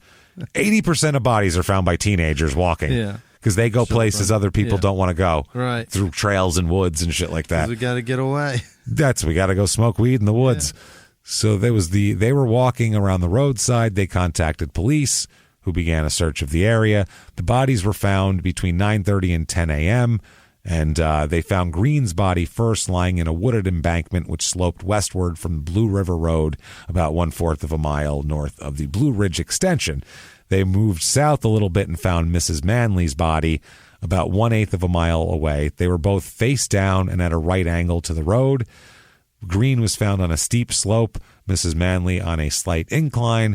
Each had their head toward the road just below the edge of the road shoulder. So they were placed exactly in the same spot. They said the couple was killed elsewhere and dropped here. Then there's Joanna Leatherberry. She is 18 years old, was found shot to death in 1971, multiple times, found near the Great Salt Lake in Utah here. She was killed August 21st, and Sherry Martin was August 17th, both in Utah. Within a week. Both raped and shot, by the way. Same thing. And a witness in the Leatherberry case says that she was seen with a carload of people, which would be this family. Yeah. They do say a search warrant gets a gun and a switchblade in connection with the investigation of Joanna Leatherberry's death. They found her nude body at 4:45 p.m. in a drainage canal near Saltaire. So they were looking for 2 cars that were seen near the county complex around there at 11:30 p.m. The one is a 1959 dark green or black Chevrolet. The driver was about 25 with ear-length hair. The second is a 71 orange Dodge Charger, which is a fucking hot car. That's the cool as Duke. fuck. That's the Duke boys. That's a Charger. 71. 70 is a Duke boys. 70 Chargers. Was it 70 or 68? I thought it was a 70, close. but it might be 68. The 71s, Either way. 71s got ugly, but they were still a cool car. Still an orange Charger. Yeah. So the driver there was young with blonde hair. That's all they would say. And so they were trying to figure that out. Now, this whole case, like we said, you'd think it would be everywhere. It was the basis for an episode of the TV show Police Story in the 70s with Robert Stack. Yeah. Oh, yeah. I love him. Robert Stack, like we've talked about. Yeah. The investigator said, quote, "I was the technical advisor on the Police Story Season 3 Odyssey of Death movie. Actor Robert Stack played my role in the investigation." I think, so he coordinated with all of that. 1976. Sherman McCrary's going to write himself a book, he says. Oh, boy. Yeah. He's not allowed. He wants to write the law wasn't passed yet for that. No, this is well before that. He wants to write a book about his life of crimes, but says law enforcement officers expecting to find solutions to unsolved crimes aren't going to be real happy because that is going to be a thing. I will not admit to shit. He said, quote, "I'm not going to cop out on others or on me. I don't intend to clear up any crimes for anyone, and I won't walk them law officers while I'm here in the Colorado State Penitentiary." So he's going to write a book. He said he wants to talk all about it and his whole life of crime, which his life. Is he just going to talk about the ones that he's convicted for? Yes. You know what I mean? Yeah. And I think also his his life of crime. Because, I mean, imagine before he was 47 when this started. Yeah. What the fuck led up to this? 47 years of doing some bad shit. We know of escaping from a work camp 5 years before that. So, I mean, what the hell did he do all over the country doing weird carny shit? So the book about this comes out in 1979. It's called Death Roads, the story of the donut shop murders. And it even has, as you can see, I'll turn the monitor towards you there. Oh my God. An O. Not for an O. On the roads. It's a donut. Son of a bitch. It is by Orville Trainer, Joseph A. Fenchuli, which I believe that's the investigator involved in this, and Robert N. Miller. It's impossible to find. It's nowhere to be found. It's written in. I don't think it was ever released in paperback. Oh. So books are released in hardcover first, and if they go well, they release them in paperback. If not, they're just out. So here on the vine. This died on the vine. Hardcover, 383 pages, and it is impossible to fucking find. I found one listing for like $300, and then it wasn't even there when I clicked on it. Ugh. So I don't know. I wasn't going to buy it, but I could find, I was looking for it. So June of 1986, Carolyn, the wife, who is living in California and I believe not in jail at this moment, she dies of cancer at this moment. So she's dead. She ain't kin to me, James. She ain't kin to me. Don't care about her none. Hard to feel sympathy for this bitch. Yeah. It really is hard. October 13th, 1988. Sherman is in prison and he speaks with guards he's in medium security now. It's the Fremont Correctional Facility. He talks to prison guards making their rounds. An hour later, they come back and he had hanged himself with an extension cord in his cell. Wow. Sherman killed himself. He left a note and everything. Really? Yep. He said, quote, "I'm just old and tired of doing time." That was it. It's just enough already. Just done and old and tired. He was serving the life sentence. He would have been eligible for parole in 1997. Wouldn't have gotten it, but he was eligible for it in 97. He'd only been there for fucking 18 years. He said, Jesus. That's it. Cause I'm old and tired. He's like 65, and he's just like, what the fuck am I doing here? The Lou Hess, who's the superintendent of the Fremont Correctional Facility where he was housed, described him as a good inmate. Yeah. He said, quote, "He didn't have any disciplinary problems and had a good relationship with staff and inmates." Say it, Jimmy. What is he? He's my kind of guy. He's my kind of guy, he said. He said that? No, he didn't say that. You said that. That's what he might as well have said. Yeah. Sherry Martin's dad said, quote, "I have to be glad he's dead. I don't know how else I could feel. I don't know why it took so long." That's what he said. Why didn't he kill himself earlier? I don't blame why this guy. Why did he stick around for so long? He knew he was going to be there a long time. Jesus. Yeah, maybe he's there for life. 18 years crept up and he was like, Jesus, that was only 18? Fuck. That felt like so much longer. I can't do this. Plus, when you're 65 and you're sleeping on a fucking prison bunk, life hurts probably. It's Concrete is brutal, yeah. It's not good. So John Martin, that's Sherry's father, he likes that. Now, there's a prison friend of his. Now, this guy, he comments on a lot of stuff that he was in prison with Carl and Sherman together. Yeah, in Colorado. Hates Carl. Thinks Carl's a scumbag, but thinks, like Sherman, thinks he's a good guy. I'll read right from the thing here. Quote, "But Carl was a strange one indeed. His eyes were flat and black as a shark's and had no emotion. Even when on the rare occasion he had smiled, his eyes remained cold and lifeless. Carl married Sherman's daughter, and along with Sherman's wife, the gruesome quartet roamed from state to state in a van seeking any young victim to overpower, rape, and kill. Sherman related to me that on one occasion, Carl had stupidly abducted a 9-year-old girl who lived next door to them, and as the police were investigating as to her whereabouts, they hurriedly fled the city. Believe that was probably Tampa when they took off at 3 o'clock in the morning. And, he said that Carl was just a bad guy, and you could tell he was a bad guy. Whereas Sherman, nobody really he said nobody talked to like either one of them. Everybody stayed away from them because of all the they were all horrified by them. Yeah. You know, it was like, oh, Jesus, these guys are the ultimate scumbags with their wives and and your kid. What the fuck is happening? And this guy, brother-in-law? What the fuck? This guy was raping and killing with his grandkids in the car. Think about that. In the car. Grandkids are out in the car. I got to make it fast. Wow. Like, unfucking real. So 2007, Danny McCrary, the youth of the group, he dies in a Texas prison while serving life. Of what? He died. Don't know. Who knows? Just it dead. Doesn't say. Just dead. Doesn't matter. Never got a cause of death. Now, as of 2009, Ginger was alive and not in prison as of 2014. So 2014, Ginger was out of jail and alive and had changed her name and tried to just completely act like, forget it. Yeah, I'm not a part of these people anymore. I'm a different person now. I don't even like donuts. I've never even been in a donut shop, you say? That's a new one. So they have shops dedicated just to donuts? Wow, that's pretty novel. Crazy. I'll have to stop by one sometime because I've never been in one. So I don't blame her. I mean, if I was out, I mean, you're not going to just go, well, I guess I'll take my flagellation for the rest of my life and have everybody hate me. You're going to try to at least form some kind of life, and she does, I guess. Now, Carl Raymond Taylor was eventually transferred from California to Colorado, like we said, where he served with Sherman. He had parole hearings in 2009, 2014, but Carl himself refuses parole. He doesn't want it. He tells them, I don't fucking want parole. Fuck you, is what he says.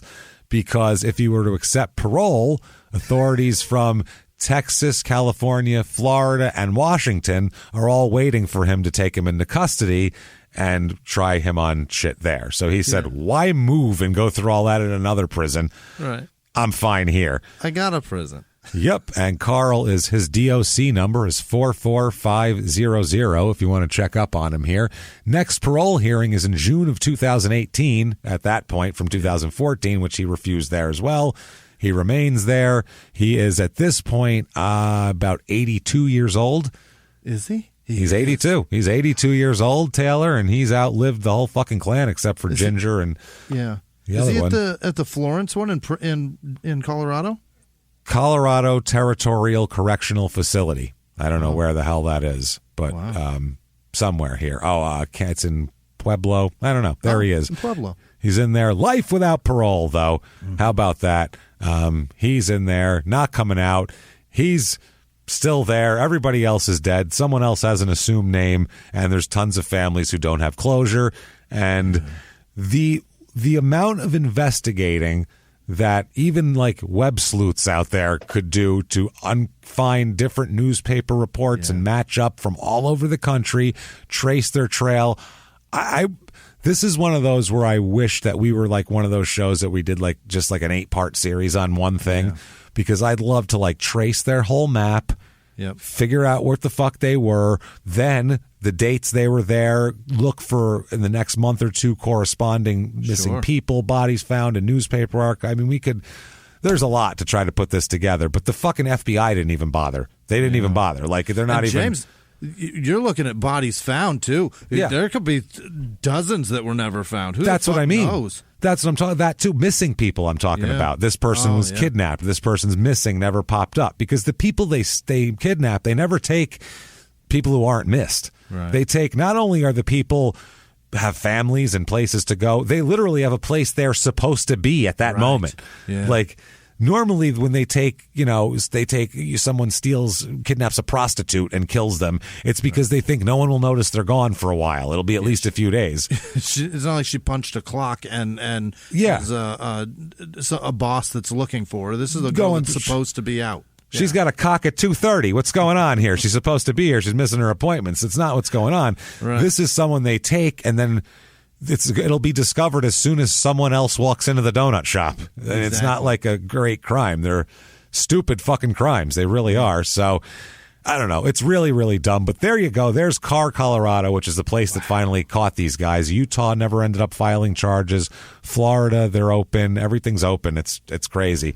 That's really disheartening. It really is. But I mean, they served life. That's why they were serving life. But they kind of just let those women just go with that shit, man. The good news with them serving life is that you now have all the opportunity, and society is safe from them to find the other shit, to close start cases. Digging. Yeah. And they have they've pretty much said they're pretty sure these 22 all belong to them in some way, shape, or form. There's more than that. But I think if there's 22, there are 42. How many more? Yeah. There are 42. There might be 52. There's a lot. I mean, too many. Because these are, like we said, just the ones they kidnap people in places that were obvious. Right. What if they actually did kidnap somebody from after a bar one night or something, and they disappeared, or like some other shit like that? They're looking at robberies that netted them less than $100. Yeah, and how long does $100 stretch for a family of 5? You know what I mean? Yeah. So if you murder somebody, get $125, that's going to last 4 or 5 days. Now it's time to murder another. How long were they alive? 40-something years. Jesus, fuck, man. There could be bodies everywhere. Yeah, and a lot of these cases were like 3 days later, they did it again because they ran out of $125. It's exactly what it is. A couple of hotel rooms, a couple of diner meals back then in the 70s, and then they were right back at it again. That's what it is. Gas money. Yeah, and then they started robbing grocery stores and found out, oh my God, we get so much more money here. We don't have to do this as much. Thousands and thousands. Yeah, that was the smartest thing ever. But then they shot a cop in the head, which is obviously not smart either. The dumbest thing ever.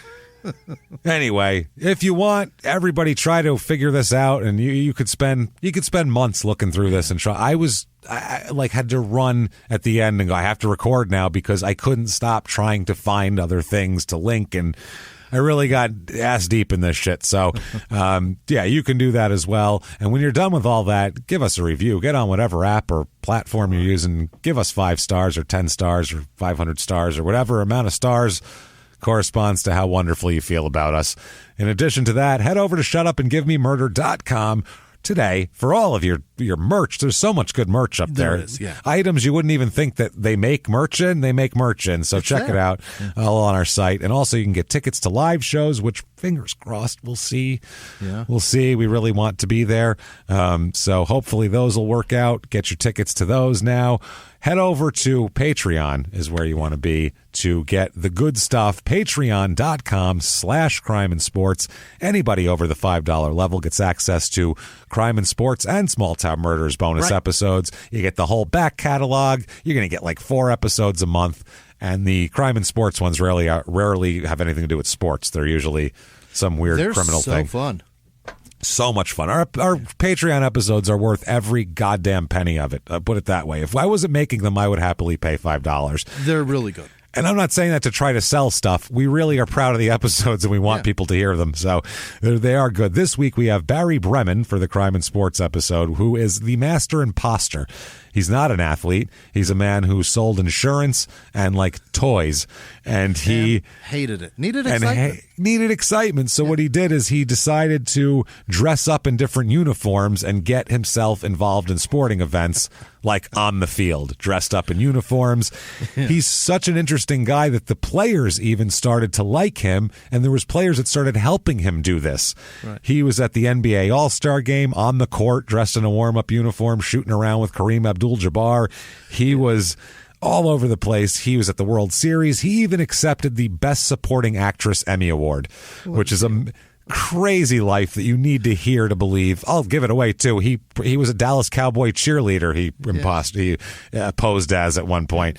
Had to lose weight and all this shit. It's crazy.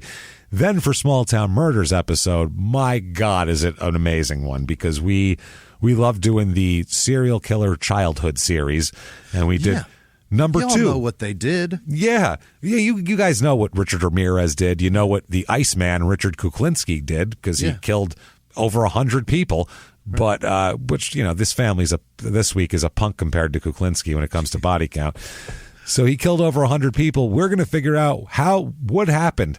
What the hell? What could have possibly happened? And with Kuklinski, you look at it and you go, well, that makes sense. Yeah. Because his childhood was horribly harrowing, and we have for you the origins of the Iceman on Patreon this week. Listen to it in great detail. It's a lot of fun. Patreon.com/crime and sports. And anybody who is signed up for that is also going to get a shout out, which we'll get to in 1 second. You also probably want to follow us on social media at Murder Small on Twitter, at Small Town Pod on Facebook, and at Small Town Murder on Instagram. Right. That said, Jimmy, you know what I need right now? I've heard so much about murders and donuts and everything else. I need to hear the names of the most wonderful people in the world who would never leave us face down in a field in the middle of rural Colorado.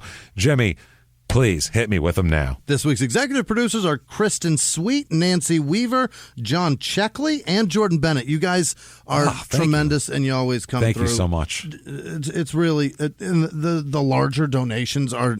You don't have to do it, and you do it, and they're incredibly generous. And it really, thank you. It makes my life. I honestly cry every week writing this shit. It's touching, man. It really is touching.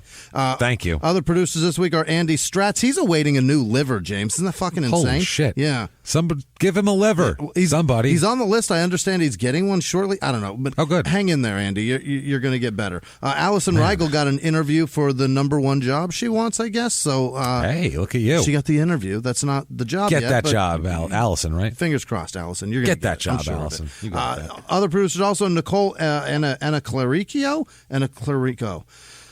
I'm never going to get shit like that. I'm sorry. Jess Finch, Pixie De Leon, Liz Vasquez, Michelle Euler, Thomas Smith, Nick Ruggiero, Rabbi Shmulevich is anal fisher free, James. James Martyr, Centano Kennels.com. They're in Canada. CENTENO Kennels.com. Samantha Hoare Quigley dances with vapes from Love After Lockup. God, that guy sucks. Very good. Kimmy and Jimmy Bray, thank you very much, both of you. Jennifer Ward, Susanna Platt, Atessa Shakar, Grace Juntanen, Bio Report Extraordinaire. Thomas Brace, he's on the USS Carl Vinson, Vinson. I had a friend that was on that ship. Thank you, Thomas, for what you did. Natasha Palmer can't wait to not marry her favorite grown-up. I don't know what that means, but happy anniversary. Great. She didn't even say who they are, so happy. Could be anybody. Wiener Mulder, Ashley Long, Jennifer Visconti, Heather McCarthy, Allison Davis, and Stuart Lubinsky. Topher Dizzle over on Discord. I got to get on that Discord from time to time more often. Kyle Wise, Carl Kirshner, Tiara Nestor. Carl. What is it? Corporal Carl. It still does the umlaut. I don't know how to not do it. Tiara Nestel, happy birthday, Jordan Hoare Beach. Freddie got fingled. James, he got fingled. Hey, thank you. Fingling is a thing, by the way. Wiener, and also another person named Wiener, because somebody told people to donate in the name of Wiener, evidently, and it's working. Tiffany Gonzalez, happy birthday, Tiffany. Frank, the South African bird washer. Janice Hill, Carly Plines, Caitlin Decor, I think. Maria Rasper, Jean Leon Magnato, Brian Close, Mary Elizabeth Shalafo, Julie Bergacaker. Nope, that's not right. Happy birthday, though, Julie. Good try. I did my best. Happy birthday. We're sorry Alex about that. Hopper, Dalton Thurman, Joey Hoare, Sarah Zambor, Andrew Angel, Nick Meyer, Wyatt Hoare, Aiden Hoare, Joshua Wilburn, Jalen Hoare, Lori Wilson, Scarlett Horbeast, Ryan Kaufman, Allison Davis, Ann Reiger, Adrian Eddy, Lori Bartlett, Karen McGowan, Jeremy Thornton, Tess T. Coles. Oh, got you. Well done. You beat me. Congratulations. Mackenzie. It took him a second. I looked at you like, really? Mackenzie Silva, Elijah's mom, Brandy Hoare, Decky McGinnis, Roy Petty, Jared Illingworth, Brian Corris, Patrick Muzz, Matt Ruppel, Jason and Adrian, Heather Nash, Ava Heath, Alex Bowl, Jordan Doolittle, what is this, Chloe Finley? It's Chloe, right? It can't be Chloe. Christy Hayes, Jonathan Hoare, Samantha Hoare, Serial, James Serial Hoare, Kathy Schuler, Caleb M. Hoare, Diana G., Joe Borges, I think it's Joe, How, Logan Melville, Bonnie Campbell, Tyler Hoare, Sherry London, Melanie Swanson, Joey Jenkins, Dan Chapman, Carrie Harmon, Gabe Torres, Hunter Morris, Jason Attic, A.C. Hoare, The Dude, Amanda Gendracci, Jeremiah Johnson, PBOS34, Heather Vogel, Justin Hardwick, J.A. Wallace, Alex C., Ambro Cornut, Katie Jeffs, Kat Hoare, Frank DGAF. I think that's Don't Give a Fuck, James. Don't give a fuck. Brooding Reaper, Kayla Imsand, R.J. Herzl, Jen Brittle, Ginger Frownfelter, Jesus, Rachel Seeger, Joe Hoare, right. Andre Michelin, Alish Henchion, Whitney Rochalt, Casey Hoare, Alexander Patterson, Ty Adkins, Shannon Fries, Kip Stossmeister, Rachel Hoare, Melanie Hoare, Don Matthews, Danielle Hoare, Jacqueline Huff. Never gets old. ever. Laura Clevenger, Tanya Zamudio, Wendy Brown, Justin Jackson, Ashley Ramos, Carrie Whitcomb, Adam Yunson, Amy Botany, Konstantinos Papas. That's as fucking Greek as it gets, right? Fuck. Isabella Zavala, Aaron Uzo Johnston in his hand. Caden Porter Foy, Jennifer Jones, Christina Williams, Jeffrey Sweet, Shauna Bonham, Mike Perry, Vernon Rice II, Melissa Bearden, Dick Riley Hurts. Gotcha. It really hurts, James. It really does. Hurts. Are you proud of yourself, Dick? Rachel Hickok, Lolo Fo Shosho, Layla Knight, Starving Aardvarks. That's a good band name. Gina Falkenstrom, Mark Goldfine, Kyle Cleary, Laura Murphy, Elizabeth Murphy, Jake Q. Parker, Kevin Casey, Kala Urich, Jesus, Ellie Hanna, Phil Carroll, Kenneth Dustin, yeah, that's a middle name. Stephen Smith, Nikki Matlock, Sheil Wallen, Tim Payne, Kyle Wilcox, Xanda Stein Berga, Joe Christopher, Super Sharpie 64, Tiffany Meldal Johnson, Millie the Brown Bystander Clan, James, not Clown, Shauna Tulos, Shauna Tulos, Nicole Swain, Jay Whore, Jay Whore, Rhonda Fiandaka, Jesus, Justin Swan, Caroline Nella Adams, Chris Sidey, Amy Daniels Salinas, Monica Emerson, Marcia Nuens, Linda Bright, KDHD. Oh, boy. Adam Ellerman. You're doing great. Matthew Story, Ashley Hoare, Connor Sandifer, Hannah Atterbury, Joseph Nelson, John Thurmond, Laura Zimmer Hansel, Angelina Hall, Ryoma, and Aluda Fothoffer. What the fuck? Elizabeth Schnitzer, Amber Hoare, Carrie Keener, I did it slow, Josh Wonders, yeah, that was good. I'm sure he does, Rita Welch, Brock Obama, heard me, Crystal Diamato, John Magnus Robertson, Katie Galloway, Johnson, Jeremy Weathers, MK, probably Ultra, Nicole Morales, sure. Spencer Hutchinson, Kate Hoare, Diana Hoare, Taylor Hun, Tamara Stewart, Colton Giltner, Jesus, Mathis, Kroll, Nikki Tropido, Taylor Bunker, Jess Osborne, Paul Bestow, Oliver Hoare, Matthew Jacobson, Lisa Miller, Ian Hoare, Kelsey Graves, Maddie Mae Larson, A.K. Hoare, Matt Bogart, Danny Casillas, Rebecca Monzon, Betty, nope, that's just Ben Grundy, Scott Caruso, Sean Silverman, and Kieran the Whore. You guys, we can't thank you enough. Thank you so much. Thank you so much. Jesus Christ, thank you so much, everybody, for what you do. Honestly, every goddamn dime, penny, nickel that you give to us is so appreciated. We can't even tell you. Yeah. We just thank you. We can't thank you enough, and just thank you. And we really hope you like the bonus material to make it worth it. And we just try to give you guys something extra that you might enjoy. And you're giving us a life, so we try to make it equal. That's exactly what it is. We try to go all out for you, like you've gone all out for us. Even Steven with you, that's all. Even Steven, don't want to be all scared up, you know what I mean?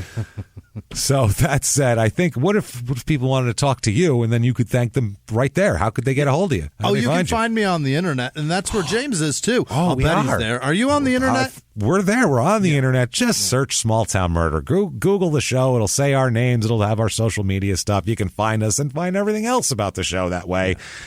And we thank you for it. And we've had a crazy, disgusting time this week, and we hope you have too. We hope you have too. So that said, I'm going to go take a shower quick here and wash off the carny funk. And until next week, everybody, it's been our pleasure. Bye.